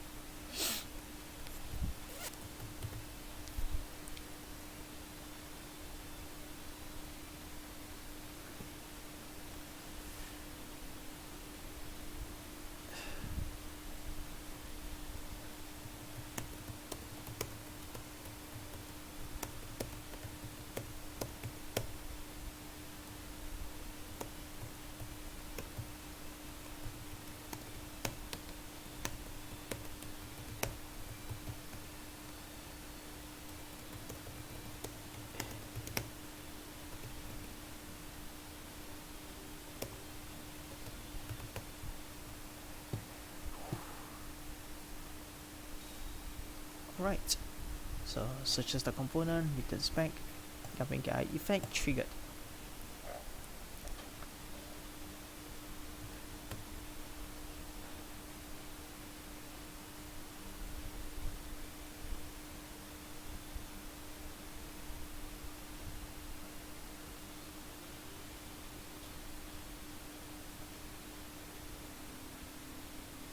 Right, if I activate, searches for the curse of Dragonfire.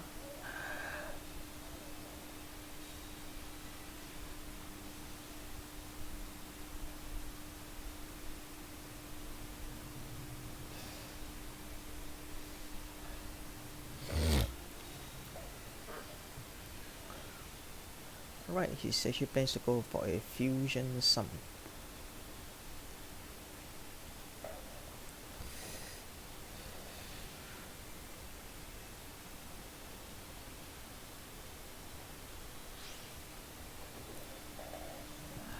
Alright, goes for Gaia, the Magical Knight of Dragon, so set card.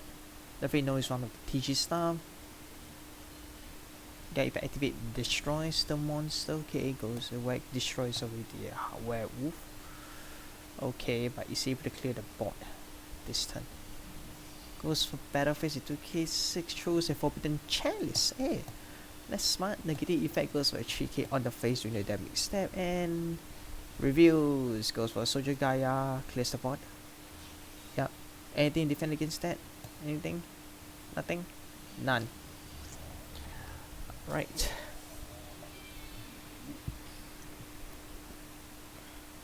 Okay, Saitama hits the fray on this one. Okay. Alright. 6. Oh, Jesus. Okay, last 2 players. Saitama needs to actually, if Saitama needs to do one more, that's it. Okay.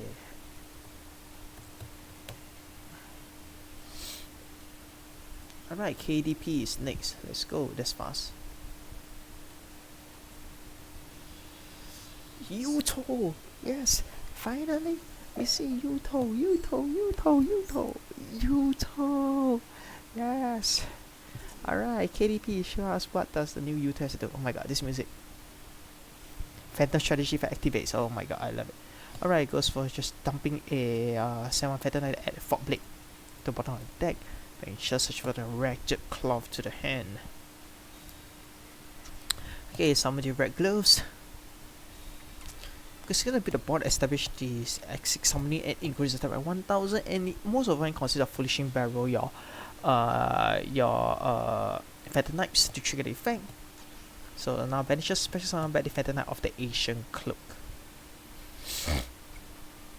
Alright, Cloak effect changes the run-down defense position, then gains 800 attack and defense. Silent Burst effect banishes itself to recover back the Fog Blade. Okay, Fog Blade is one of the quite of a strong card in the game because it actually negates monster effect and monster can't affect it, can't even attack. So it is like a upgraded version of the Fiendish Chain, in my opinion. Yeah, it's actually an upgraded version. Yes. I mean, even though it's not as good in Master 2, but this is as good as it gets as compared to most of the other negate effects on the field. Yeah. Because what's interesting that this is like none of the players actually want to use the Fiendish Chain. I mean, no one actually use Fiend. I didn't see much people use Fiendish Chain now. And Fog Blade is an upgraded version for Phantom Knight, so it's kind of a good card, I guess. I mean, unfortunately, it's only added by skill. Yeah, it's add the Fog Blade to the bottom of the deck. Yes. So yeah, we established that there's one card that negative effect, so it could be very tricky.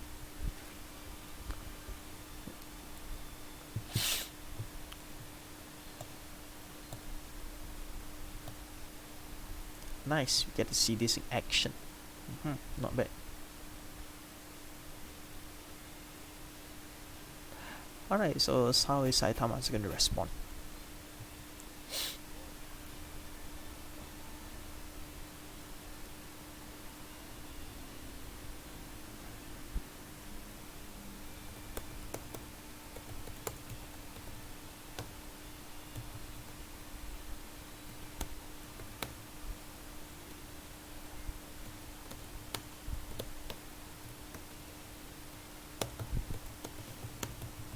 Okay, activate effect, Dragon Knight's Path. Swap out. Goes to the Gapping Gaia effect activates.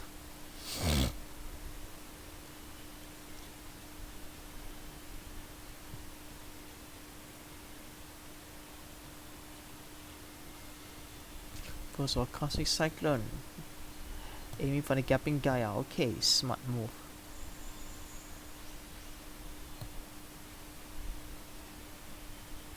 Alright, so now Saitama lost one of his main source of effects and goes for a Cloud Blade, negating the effect. So counter tank and effect stuck. Good one. Mr. Space Typhoon on the Fog Blade. So effect still goes through. But take note, the graveyard effect allows you to special one Phantom Knight.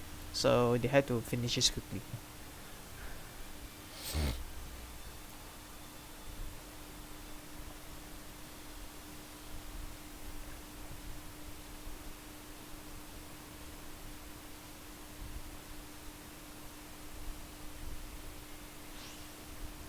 Alright, Fusion Summon. Take note, one last set card could be a threat.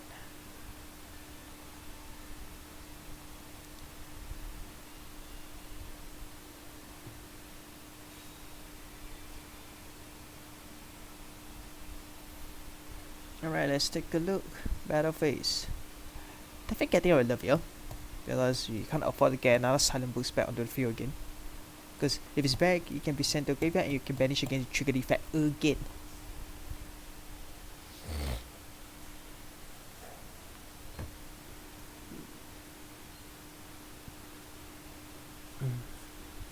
Book of Moon, yes, that's why they actually stopped the Gapping Gaia.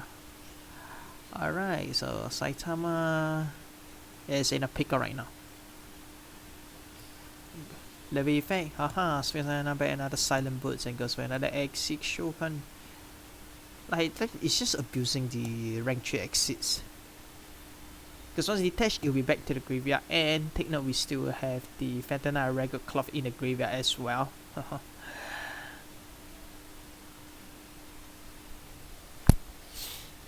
we still have the Fog Blade. The Fog Blade.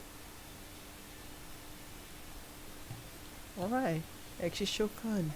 Phantom Knight of the Break Sword onto the field, detach and destroy. So swap out, so I don't think he really needs the Levia anymore, so just gonna get rid of Levia. That's for sure. Because he can still establish back a board for another rank 3 monster, open the chains with the Book of Moon to stop Phantom Knight Break Sword to actually activate the effect, and the Gaia can still be flip summoned. So alright. Strong countermeasures against the Phantom Knight of Break Sword. Quite smart, nice. Alright, so Gaia, as long as you could destroy the Break Sword, but if I remember, it affects to trigger Spirit Summon, so it is on Saitama's card to think how to actually establish BRS. Okay, Dark Flare seems to be fine as well. I mean, Dark Flare could actually okay, unfortunately you don't have a dragon in his hand, or else you can banish some of the key components card, because if you don't destroy any of the Break Sword, you'll be filling out the graveyard with Phantom Knight cards, as you can see right here. Alright, so Gaia, effect activate. So what is, does this effect activate? Does Break Sword activate? I don't think Break Sword activate. Does Break Sword activate?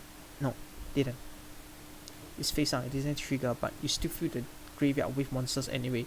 So the Saitama has to find a way to stop this, because it's just gonna keep spawning. We do have a spawner here. And we do have a spawner here.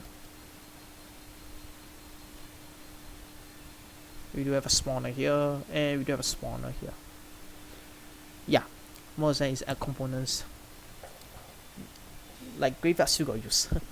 Alright, goes for a Phantom Knight Red Gloves again, and this guy gonna respond. Special summon the Phantom Knight of Silent Boots.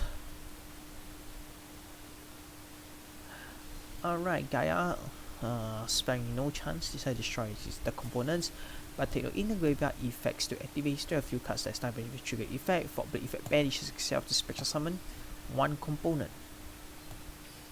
Okay, guys, and also totally wasted. I mean, he actually beat out a 4 blade, which is pretty good for him, and silent burst to level 3, X6 summon to defect an outbreak sword, repeating the effect again to destroy. Detach. Okay, so it's like erupts itself to destroy it, and if it activates, first summon 2 copies of the Phantom Knight monster out to the fray, subscribe another silent boot, 2 silent boots in fact. As level 4, so it's going to establish a level 4 pawn, the Dark Rebellion Dragon. And no, Medicine, alright, goes on Medicine, banishes opponent's monster. Actually, he can game ready because he can actually banish one of his materials special summon. He can actually. Wait, no, he can actually just like that also can. So goes for the attack 2k4, kill Saitama.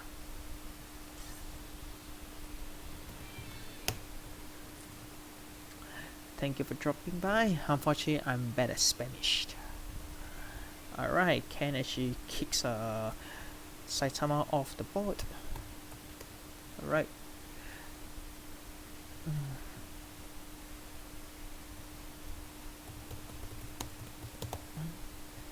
I got feeling if it might do me up the meta. I don't know. I just got feeling. But like most of the cards are like most of the trap cards are like upgrade version. You can banish special summon, banish special summon, which I think is more of a stronger board.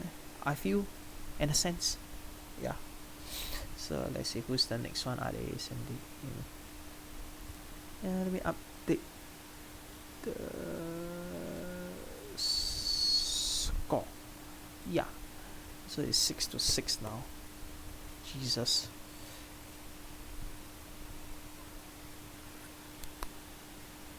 Yeah, 6-6.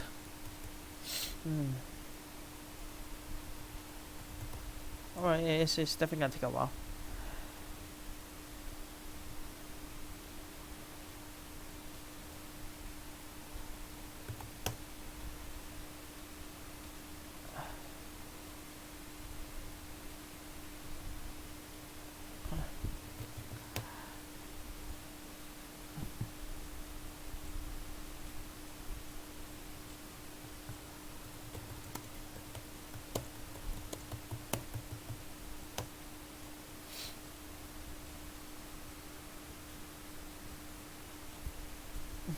Alright, let's check what they're sending in. Okay, still not yet. Still haven't established player base yet.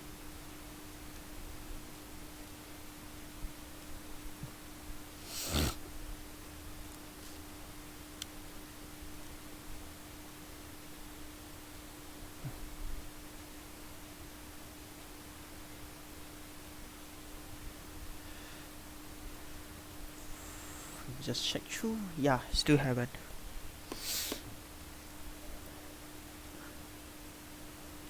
I'm sorry, I don't speak Spanish. Anyone here speaks Spanish? I really don't speak Spanish. I'm so sorry about it. I mean, I could Google Translate and see what you write. So yeah. Alright. El Bodo. Don't know what's the current key. Alright, so Phantom Knights.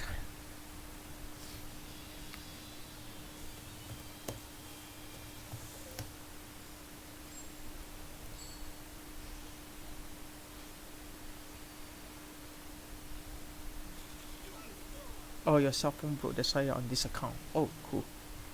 Oh, I remember you. Hi. Okay, let's go. Alright, so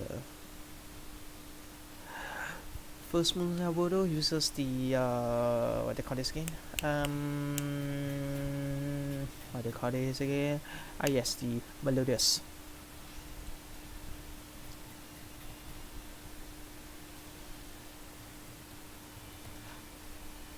Any Spanish speaking players here? It'd be great if you all can able to translate what this friend of mine is talking about, because I really can't understand at all, unfortunately. Okay, so establish a strong board using the Songstress of Maestra to support Sonata, Sobina, Ekpe, so Subata. Okay, he's gonna actually snipe the graveyard. Okay, so the plan of Oboto is actually using the Subata to actually snipe the graveyard whenever they send anything to graveyard. So really prepare for KDP's Foolish Burial. Yeah, it's already ready. Totally on set. Yeah.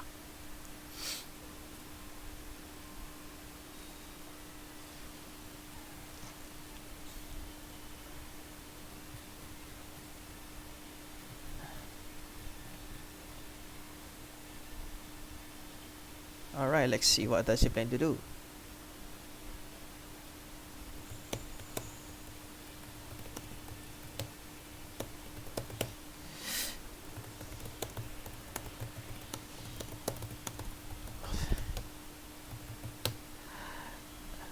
Alright, so fusion summon to 2 Subata.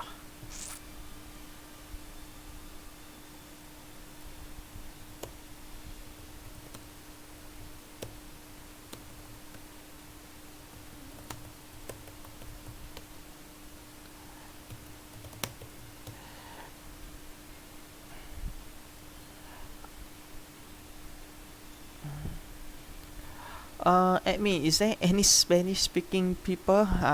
Unfortunately I don't really know how to chat Spanish to. I think this one is one of my viewers, but I've been heavily using Google Translate to talk to him. Yeah, that's the issue. Anyway, okay, so yeah, up next you can see right here is that he's actually going for the combo again for the using the Phantom Knights of Silent Boots and the Red Cloth to go for X6 summoning. But as you can see right here, we do have a 2 Subatas in fact to actually mess with the graveyard, literally messing with the graveyard. Hello, any Spanish speaking people right here? Really appreciate it because I know if let's say you're able to chat with one of my viewers, the Isambola would be great, I guess. Yeah.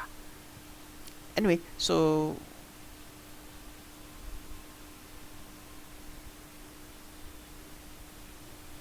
right here now is we to see how the board has been established. So I kind of lost my thought here.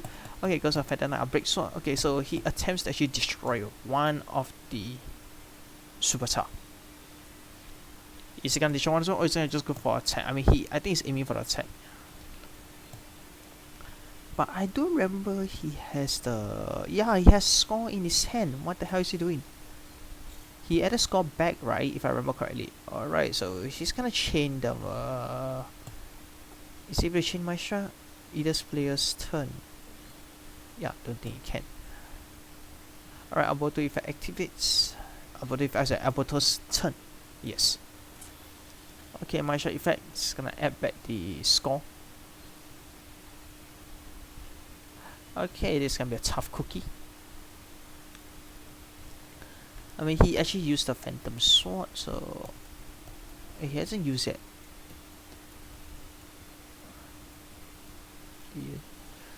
Oh yes, goes for the Phantom Knight Sword.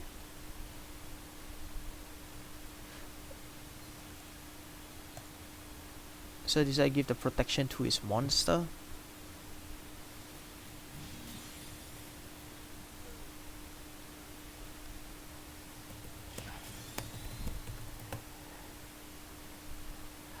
Okay, so aims to destroy the Silent Boots as well.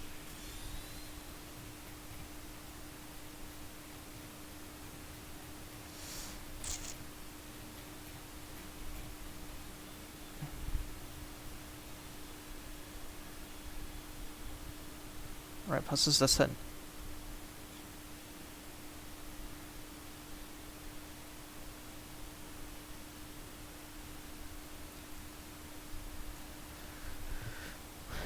I don't think both the Subata use the effect yet.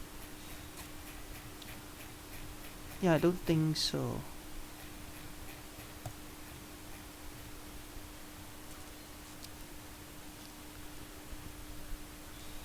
Right, better face. He's gonna go for that. Okay, direct attack for a Bodo against the KDP. My shot spell activate. Banishes the key cards. 3k on the face.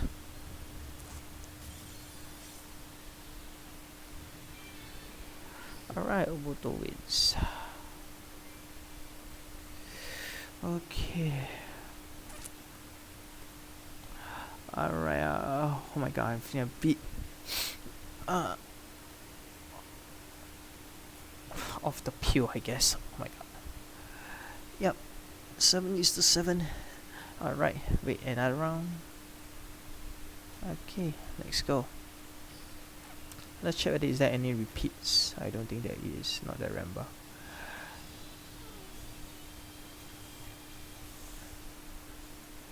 Alright, Harpies.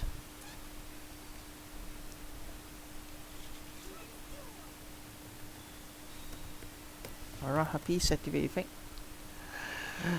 Okay, so Alberto actually starts first, goes for first one solo, special summon the soprano, the Melodious Maestro, Songstress to Maestro, swap out special summon, he's gonna salvage back the soprano. That's all. Why did he use soprano's effect? Oh, there's nothing in the graveyard.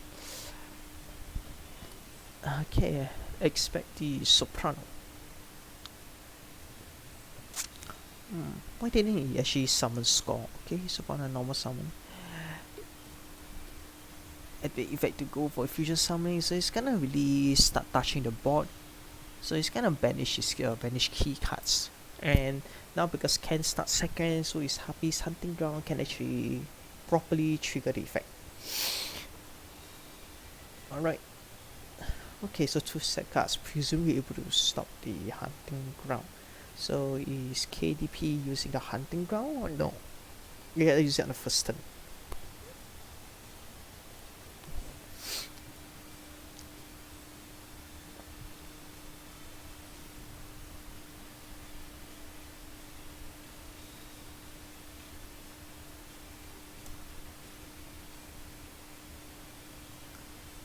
Okay, hunting ground triggered. Alright, hunting ground effect activates and the pop a card. Response, any MSTs, anything like that? Ooh, Book of Moon, okay, quite smart. So can I establish the special summoning of the mons of the cyber slash Happy Lady? Yeah.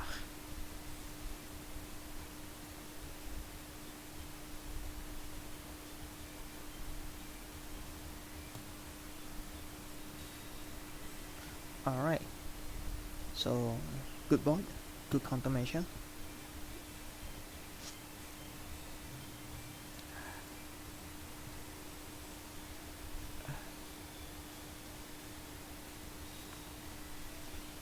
Okay, I think Shisha Sosei, Monster Reborn, go for Sharpina and add spec the component needed. So he's gonna try wrecking the board in a single turn. The second is the second we do anything. If they can't, that's it. GG, well played. Yep. So let's see. Oh, hydrate, okay, I'll hydrate again, thank you. Okay, Book of Moon on the Shopina, Battle Phase on the Subata. Yeah, hydrated.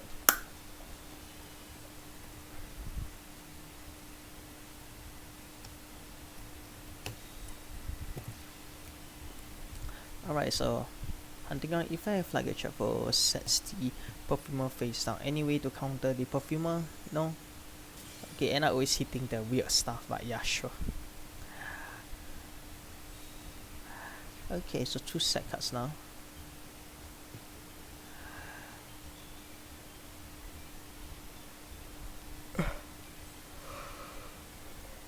Okay, happy hunting ground effect. As a now, flick summon the Shopina, flag a triple on the Shopina, so Shopina is gonna stay down for quite a while.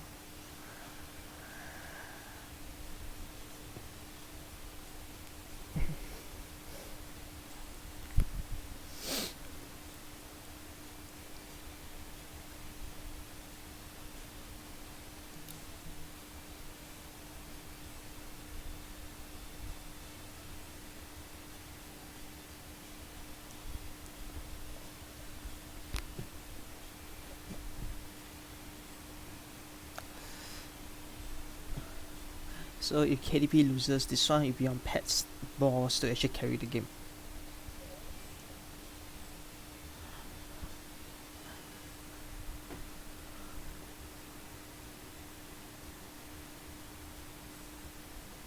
Okay, goes to battle phase. So Subata is gonna just destroy the Happy Perfumer in the graveyard.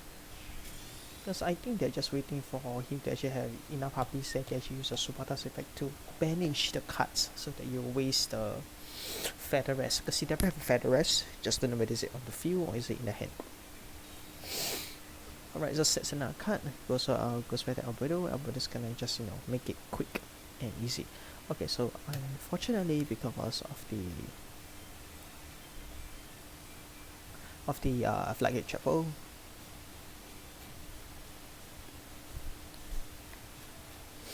on the Shopina is actually stuck right here. So it's gonna be difficult. So yep, so how is Abodo is going to respond to this game? That's something that we could actually look forward to.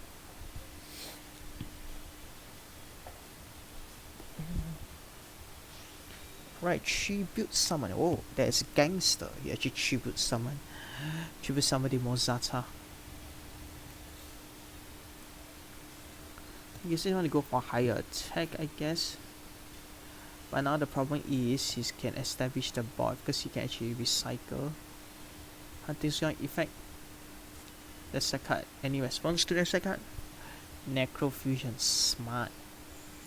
Okay, goes for Necrofusion. So why is he playing the summon?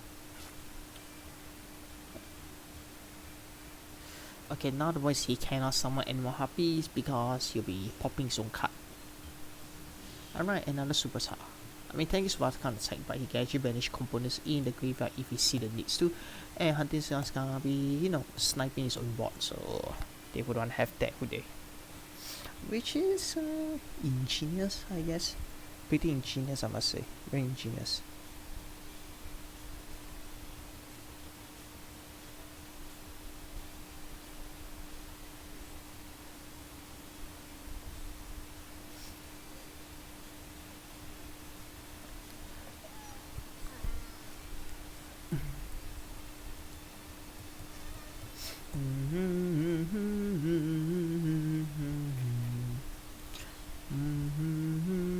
So what is can plan? What does KDP plan to do? It's in a tight spot right now. Can't pop cards. If he pops, that's it. GG. Well played.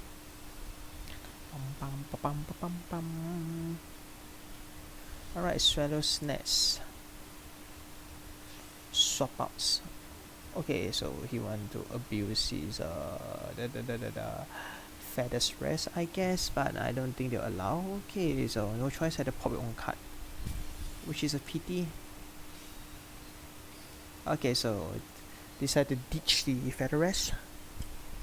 Really just ditches the Feather Rest, really, no choice. Because if you activate Feather Rest, the Subata is gonna change, so the pressure is there. And Oracle's not gonna help, because if let's say you to actually target the Subata can still banish. So Egotist banishes. Egotist brings on another Harpy and goes for X6 summon, or is it gonna go for Synchro summon? Because there's no spell. I mean, you go for Maleficent to temporarily remove the monster. That's it. And that is not really gonna change. Oh, triple Thunder Spark Dragon, so it's gonna erupt the field. Okay, smart. He plans to erupt the field. Okay, so Malady is not going down easily. He's just gonna get rid of all the potential cards that can be searched. Yup, he's getting all the potential cards. Actually getting everything. He's getting everything, so that our dear Happy Oracle can't find shit to add. Literally, there's no shit that's left. There's no shit she can add. Oracle has nothing to find. So now is KDP able to recover from this. Okay, set card. So alright, it's gonna be a painful one if like say Thunder Spark Dragon actually hits a blow. Thunder Spark attacks anyway to guard against this. Anything? Nothing? Nada? Zero? Oh, Necrofusion version 2.0 goes for another summon. Pretty smart. Alright. Goes for another Superstar. Alright, so is it gonna suicide or is it gonna chain? Because you can target and banish against the attack. So, pretty slick, I must say. Just gonna just get rid of all the components one at a time. He goes for okay, because he can use this effect during the damage stack. He just go for the attack and try to clear the game. Alright, goes for the Melodious Songstress. Okay, go for Battle Phase. Opens the Book of Moon. Is he gonna chain? Definitely, because he can flip back some of the next. So he's gonna remove all the components, all the important essence, all the delicious harpies. All will be gone. All the shits will be gone. It will be gone. Yup. flip face down, but you still get trigger effect on the next turn, so it's pretty smart. Hey, cultural a bit high, how are you? Alright, still.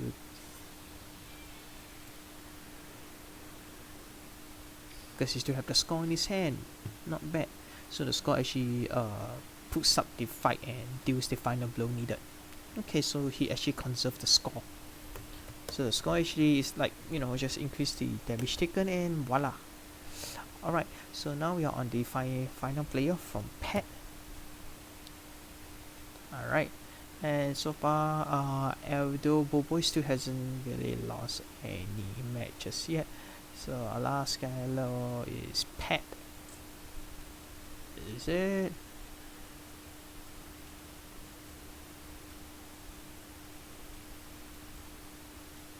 Yeah, it's Pet.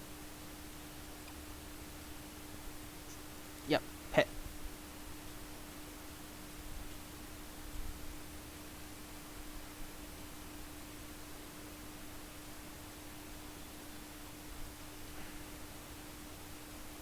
So Pet is the last one. Wait, how come it's not established?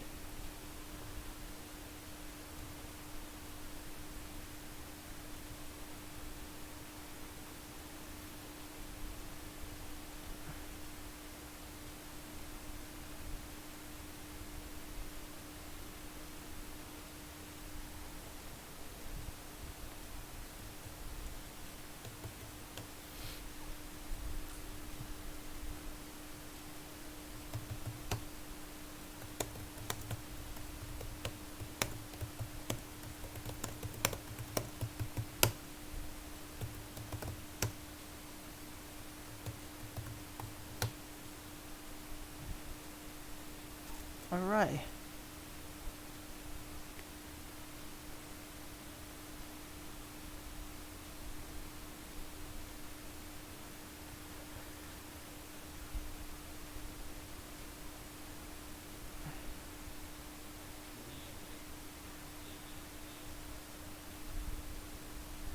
Alright, let's see the next one.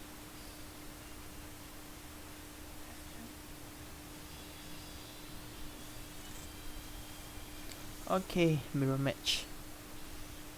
Oh, mirror match, okay.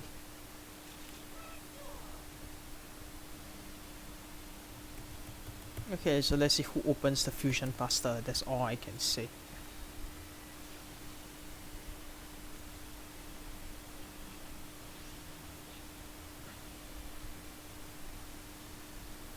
Alright, so just might just start first from Pet side. I mean, should be score is the better option than soprano, but no choice. It's either score or, you know, you can either use score. What's the next one again? If I remember correctly, is the soprano. You can either go for Muzazata or soprano. Alright, so it goes for Fusion Summon Bloom Diva straight off the bat. Defensively, can't be destroyed by card effect, so pretty much a decent counter if you're using Mirror Match, because Mirror Match most of monster can't really get rid of the monster on board. So now I see whose Bloom Diva is tougher, I guess. Alright, so go for Soprano. So they need to get rid of Bloom Diva without destroying my battle or by card effect. That is the crucial one. If you can't do it, that's it. It's kind of tough.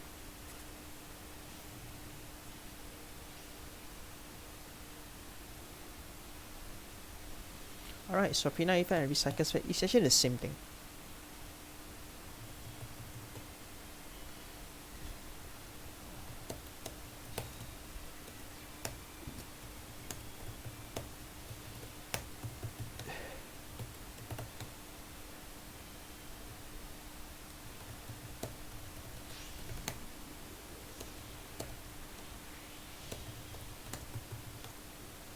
Alright, both sides using the Bloom Diva.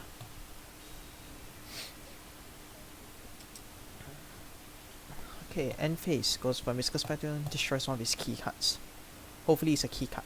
Hopefully. I hope. Yes, it's a mirror. Yes. And how crazy that was.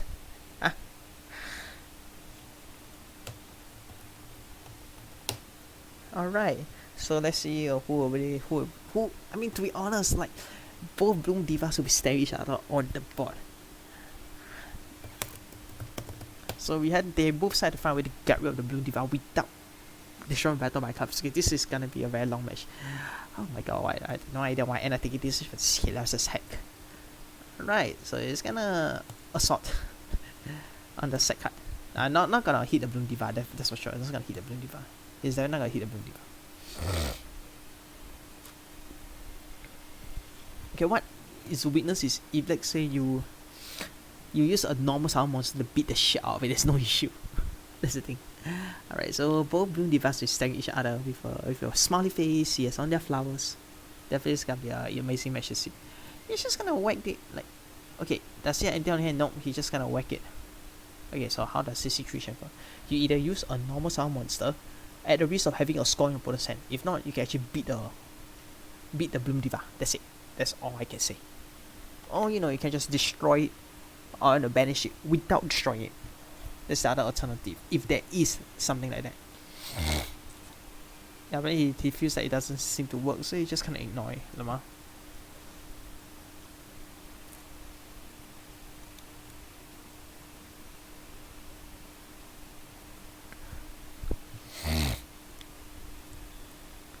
Alright, go for battle phase. Anything here, absolutely nothing.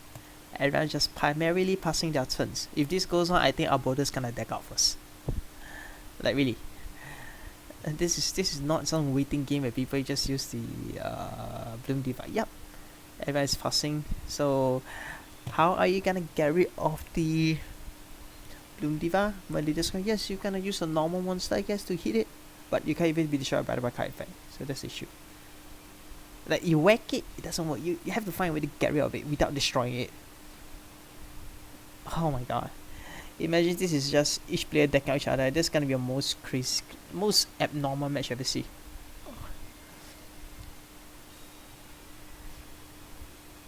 Okay, is both sides gonna do anything? That's the problem, because at this rate, given the deck size, we end up waiting for 11 more turns. I think Adubo is gonna be lost to the deck out. So Mystical Space Typhon, okay, at least we see something ongoing.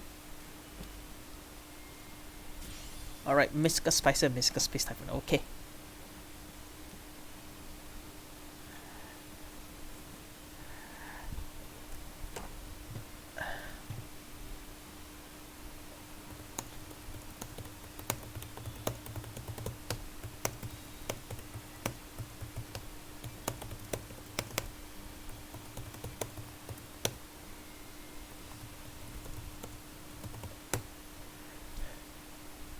Alright, goes a battle phase, so it's gonna take to his solo and hits the move.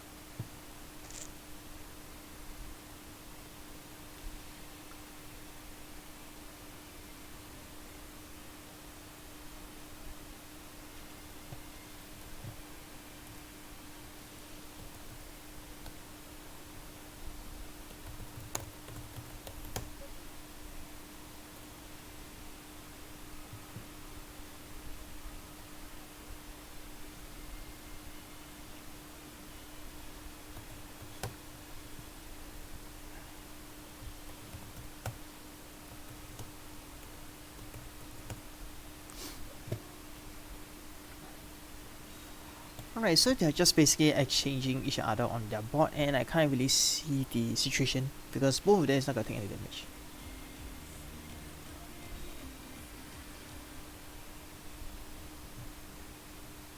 Thank you for dropping by.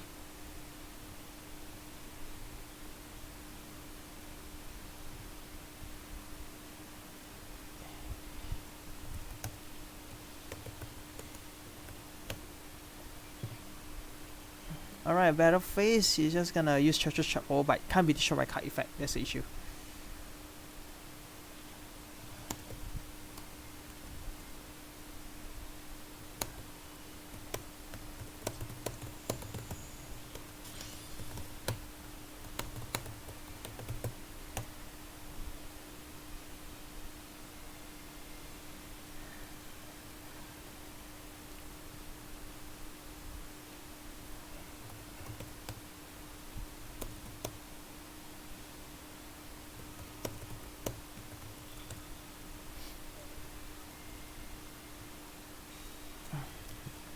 Alright, so summons another Soprano.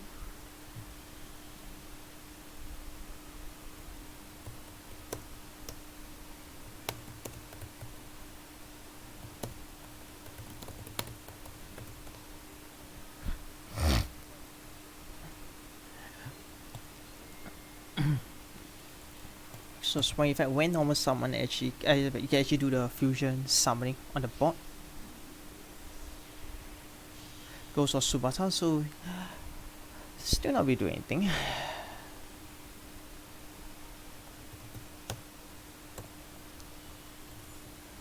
Shisha. Thank you. Really follow, thanks for the follow. Alright, so aspect, so but the problem is you still the bloom device is still stuck there, so unfortunately we can't really do anything.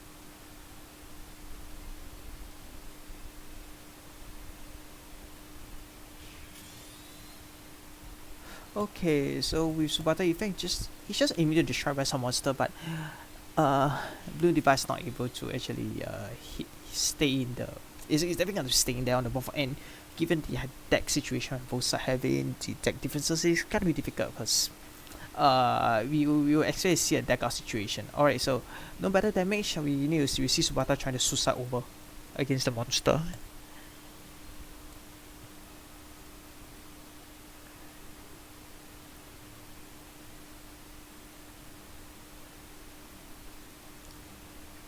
I mean, definitely it's not a suicide because you. Okay, so goes for Book of Moon on the Bloom Diva, protecting Bloom Diva.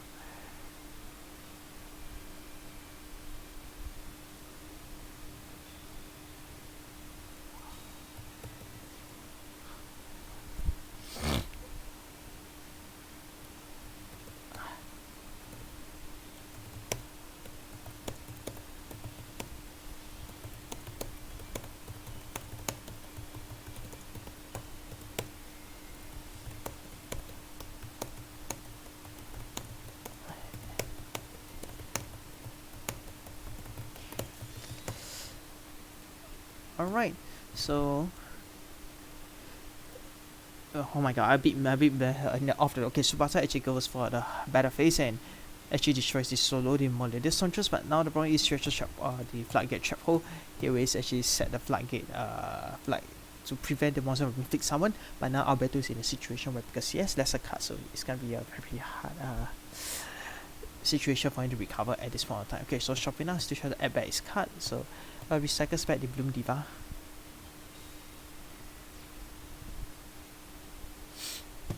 Okay, so goes for the battle phase, battles against the solo Melodios, and Mr. Supata not gonna touch the set card.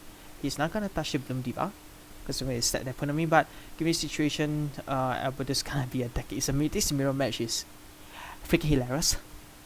Both stuck in the Bloom Diva, sitting there, and neither side is gonna do anything, and pet strategies apparently trying to deck Alberto out, so it's gonna be nuts.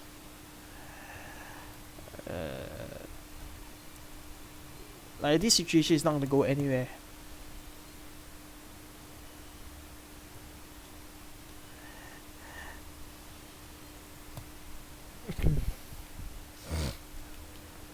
Is he even there? Oh my god, I mean he drops in at very random timing. There are times sometimes I don't know whether is he still there or not. That's the crazy thing. Okay, so Bloom Diva is gonna do battle with a Bloom Diva. Both are special summon. Alright, so who if I activate first? That's a strangely odd one. Yeah, neither triggers.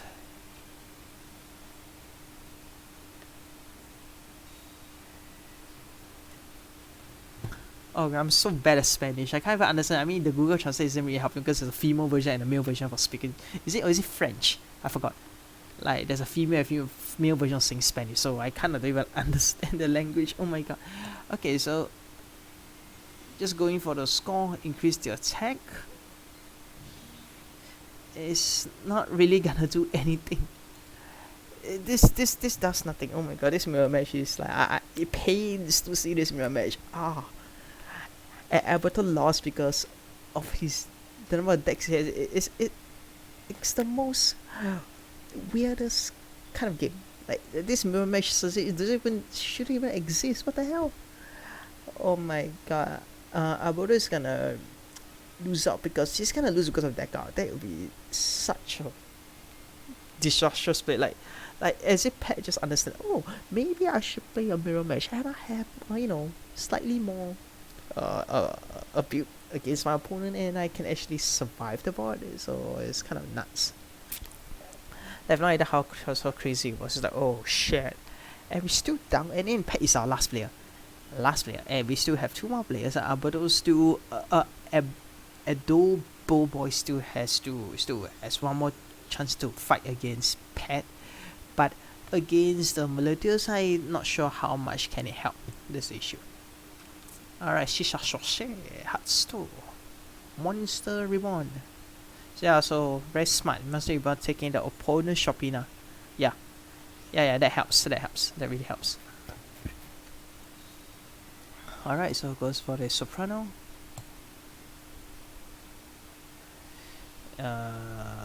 Fusion Summon, I guess. I don't think it's gonna change anything. The bot's not the bot is not gonna change, okay?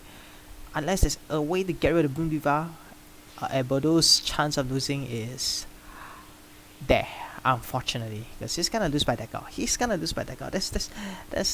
I mean, there's no. This something. It's like, is Alberto able to do anything, dude?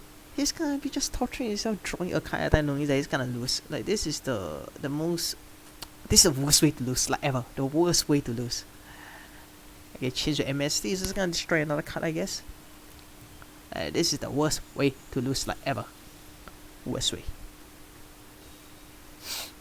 Oh crap. Battle phase, nothing. He's just gonna do. He can't really do anything. Oh my god. Like, what's this? Like, oh my god. Crap. It's just a pass his turn slowly. Pet is gonna just pass his turn. This is crazy. Alberto is like, oh, what the hell is this? Like, what the hell? Why am I facing this kind of thing? Like, I don't deserve to fight this kind of situation. I'm supposed to fight someone proper. Not a mirror match. Like, what? Like, oh wow, this is a very entertaining match. Yeah, such entertainment. Oh my god, the mirror match. Oh my god. No one will be sick watching a mirror match. Oh my god, this is crazy. It's really looking bad. Like, it's so bad. Like, so bad.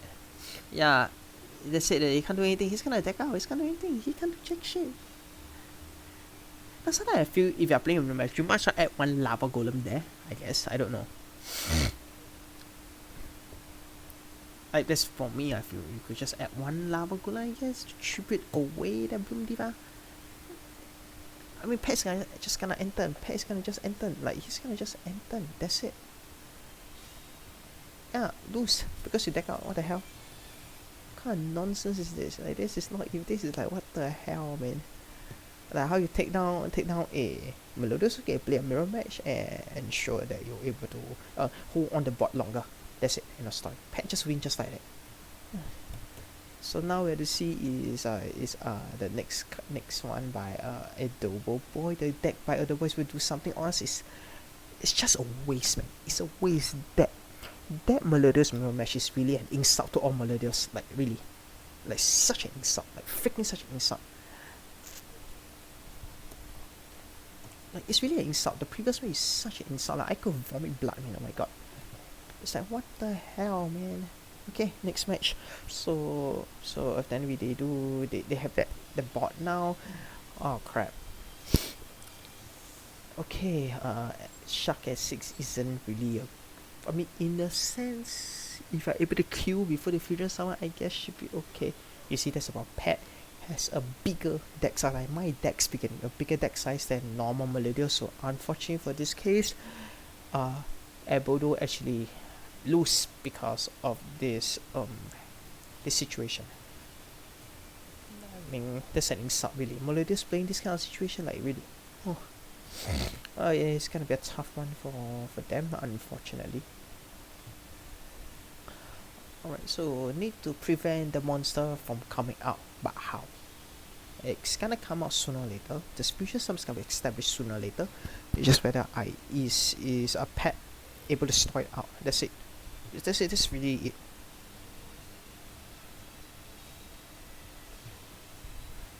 Okay, Mystical Space Typhoon, Pet on Alberto's set card on the Book of Moon. First one solo. Straight away, very aggressively special summon Melodious from the hand, from the deck to the field. Very aggressive summoning. Okay, somebody solo. There we have Sandra's a Maestra. Goes eat off the board. Okay, goes for Mozata. So especially someone allied monster. So he's gonna go very aggressive, but unfortunately there's still the allied heavy infantry, so you gotta be careful. So Soprano actually goes for a fusion summon.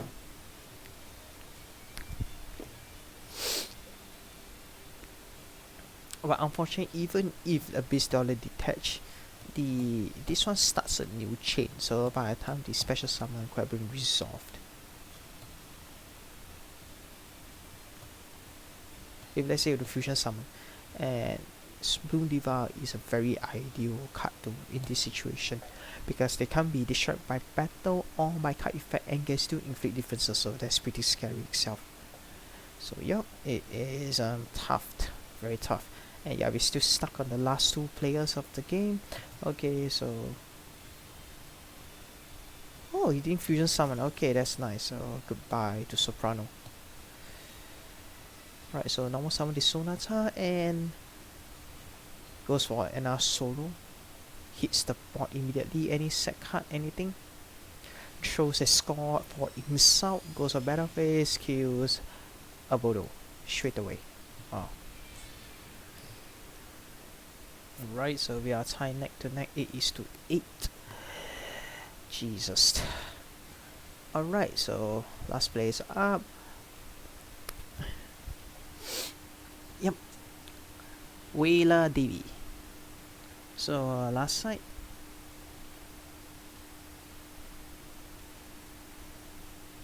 And this is a pretty tight match. It's pretty tight. Oh crap. So tight, so tight. Nuts. Last one. Alright. 8-8. This is the closest that anyone can get. Now sometimes when in a very late game, both have really a negative score. So with this less marginal difference, the round that we are score is not really a lot. Both is still at a negative, like the placement won't really change much, that's the problem. So yeah, let's see will who will actually take the lead. I mean, they both at their last player. Pat using Meliodas at the front, and Waylay, we have no idea what he's using, but hopefully he's able to kick Pat's ass, literally. Well, so it could be either end upon a 2-round score or a 3-round score. Either Pat wins one and Waylay wins one, then another one wins one. That's it. That's all I can say. So hopefully we'll see something interesting. Okay. Alright, so Waylay hopefully able to cover back the score for our teammates. Okay, this is gonna be a very long grindy game. Alright, goes for a booster Raptor. Straight off the bat. Alright, so sets a card and yeah, pretty much that's much of his board. He actually passed the turn to Pat. So 3 set cards against Pat.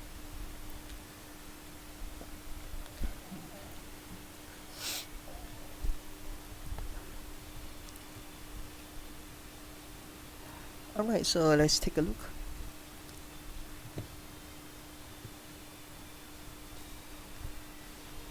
Okay. Straight aggressive causes cycle on his set card without any mercy. Okay, so open the Pezora Marella to actually Foolish Barrel Survivor's End to the graveyard.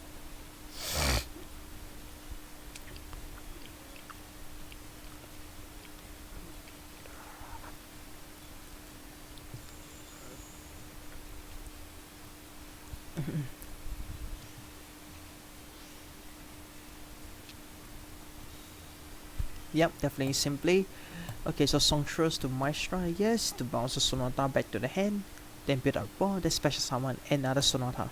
Basically it's the same D&D build or the Melodious. Yeah.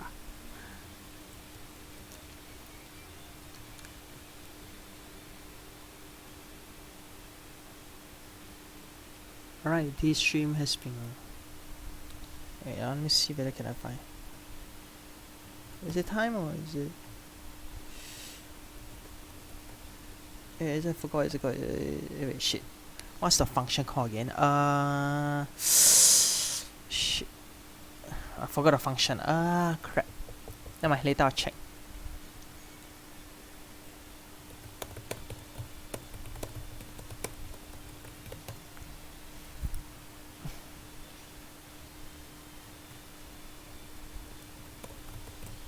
Alright. Songstress and Maestra.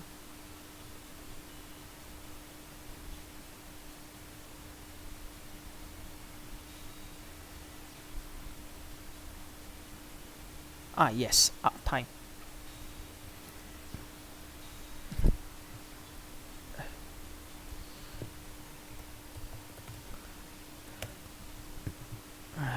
Alright, so we set the board, Panzer and Morelia, sends another survivors in.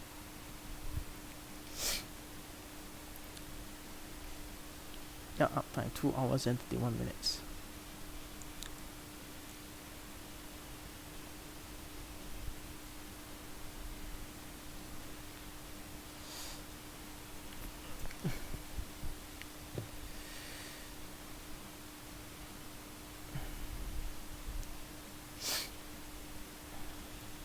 Okay, any response from Pet's side?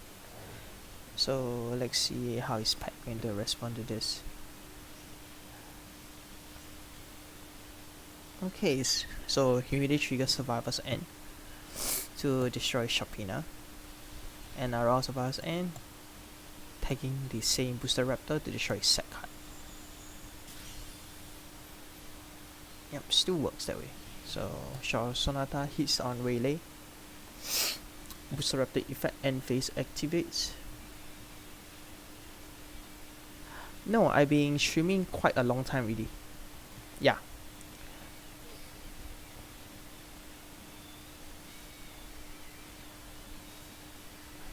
Yeah, I've been streaming for quite a long time.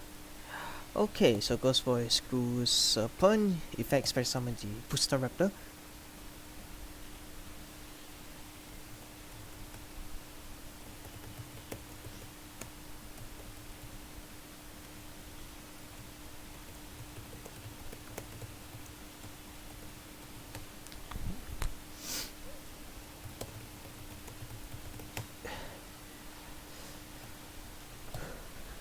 Okay, so when he actually loses the advantage from when the when his Supina got destroyed, because Supina can actually salvage back the cards needed. So now he actually built back the board by using by forcing his opponent by Pet's monster to actually go to defense and special summon any of his trap monster that establish a synchro summon.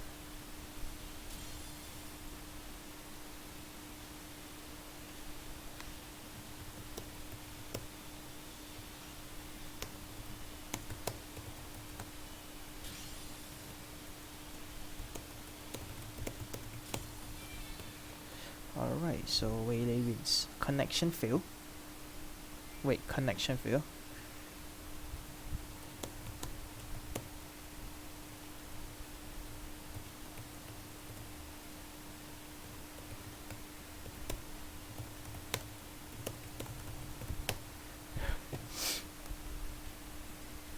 Okay, so apparently there's an issue, I think.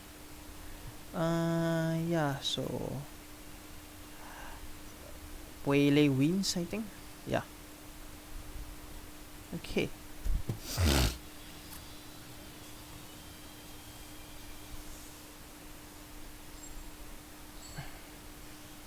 Yeah, Waylay wins. So if Pet loses this one, that's it.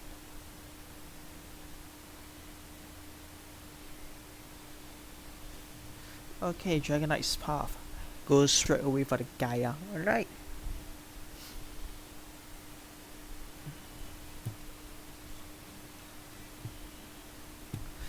Okay, so establish a very strong block. Okay, straight away going for Gaia because attempts to actually disrupt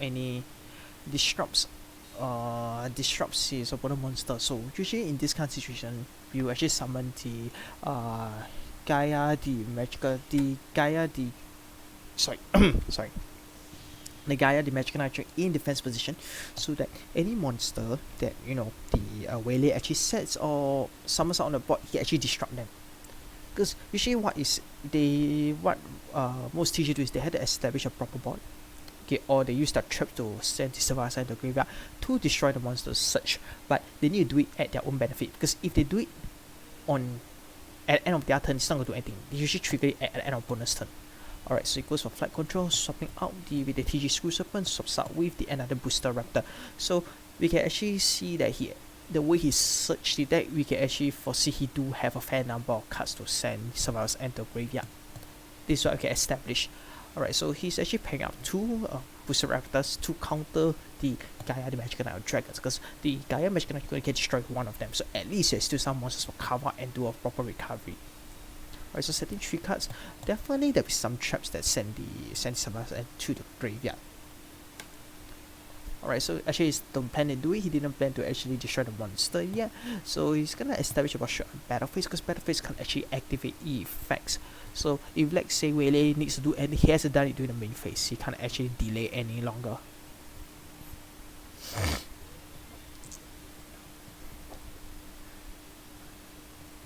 Alright, so Wolf is at the last player at 9. Wele is at 9 and Pat is at 8. Whew, oh my god.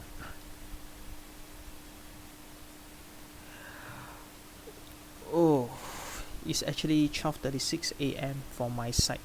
Okay, Gaping Gaila reviews and such.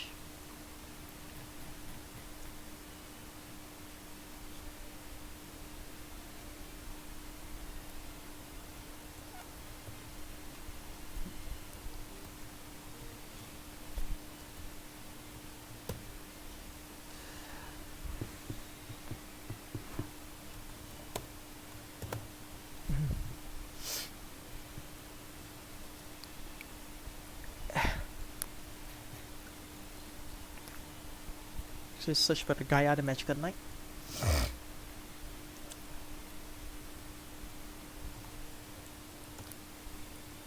Okay. Alright, this is the final one. It's either we have 2 more matches to watch or 1 more, depending on the situation. Alright, so Banishers goes for a Dark Flare Dragon. Alright, so pretty aggressive. Hey Miha Lime, hello.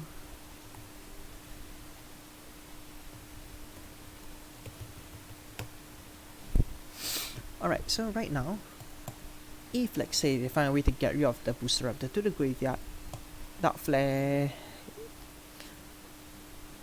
technically can't really do anything because there's no main phase 2 in Yu-Gi-Oh! So they had to resolve the Booster Raptor's problem right now. Okay, definitely the traps in the graveyard. Definitely the one that send a monster send cards to the graveyard, that's the thing. Yeah.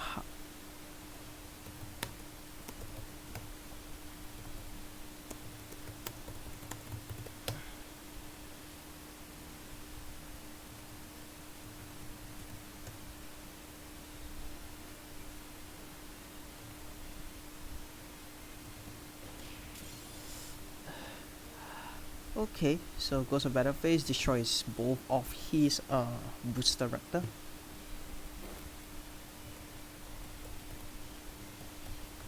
End phase if I activate.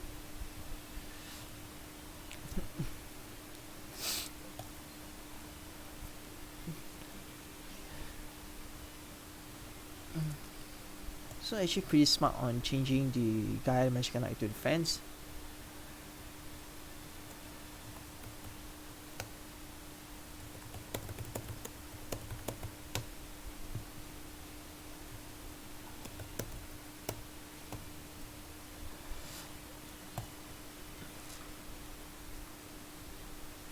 I know Hola, that's the thing.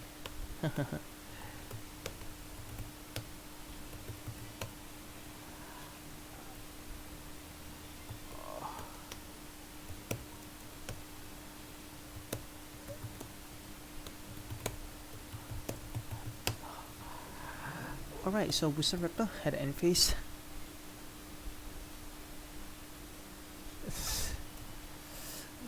Searches. So most of them actually adds the component pieces, and looks like Wele is in a slight advantage.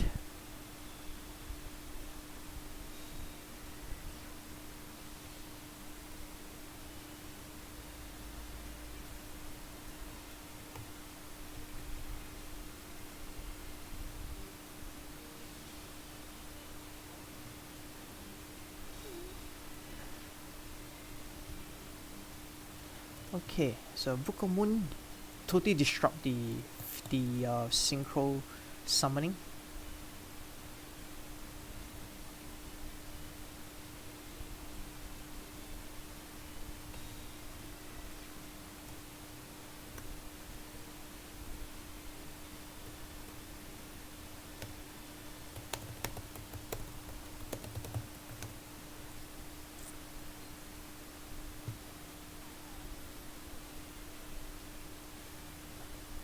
Alright, so wait, he decided to suicide over? He's because to add a component again because he's gonna leave his TG Raptor in a very dire state if, like, say, the Outflair able to attack. But now at the moment in the graveyard, he don't have the Survivor's End.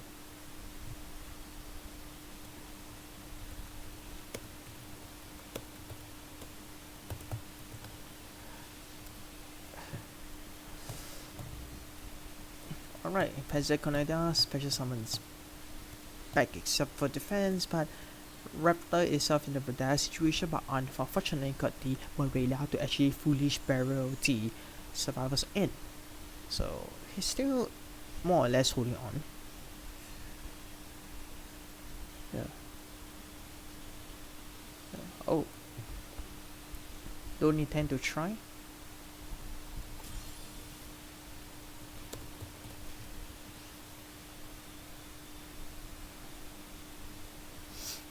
Alright, survives any effect at the end phase, decide to pop his opponent monster to control the board. Soldier Gaia, because you do know Soldier Gaia can tribute your face down card, so he's trying to bait up. So unfortunately Soldier Gaia actually still hits the fray and misses the target, but is there another one? Yeah, there is one more, so he's kinda really hellbent hitting the Soldier Gaia.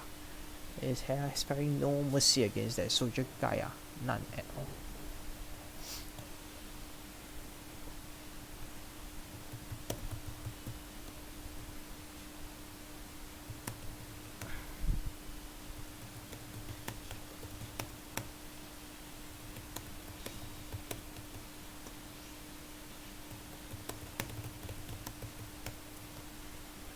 Alright, so end phase still gets to at the main phase aspect, but unfortunately the TG Booster Raptor was actually banished because of the Dark Flare Dragon's gonna hit hard on it. Okay, Booster Raptor's effect at end phase to add back the TG right now. Alright, so Waylay, is that Waylay able to recover anything from the Dark Flare? Because he has to actually find a way to get rid of it. He's still at one crucial last match. If he's able to do something, can clear the board. Alright, goes for a TG Raptor, no set card to actually.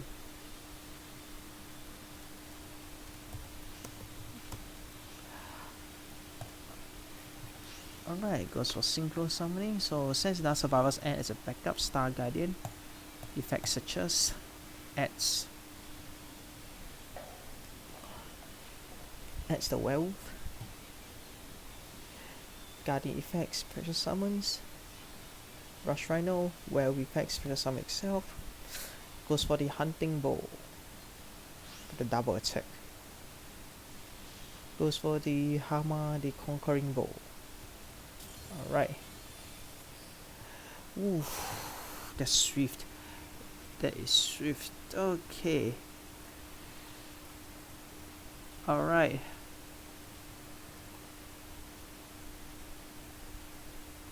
Okay.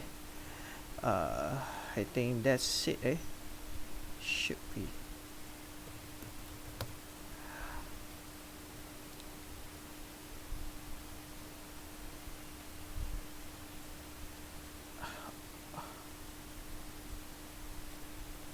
Alright, yeah. Anyway, yeah, really just cleared the. Wait, is it over?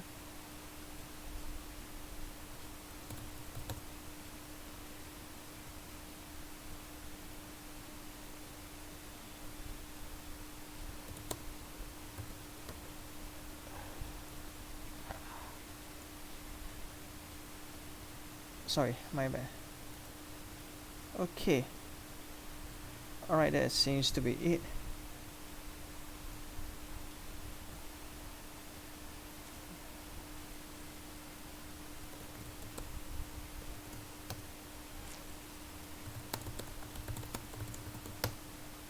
Alright, yeah, the score is established as such because the last match was crushed by Waylay. Because the strong of the proper build with the TG, so TG strong. Okay, so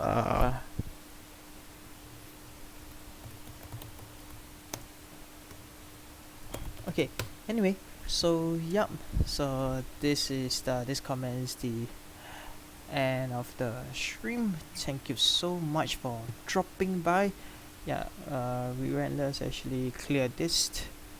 Okay, so yep, yeah, clear. Okay, anyway, I'll be reading someone, so just stay tuned for a while and just read this person.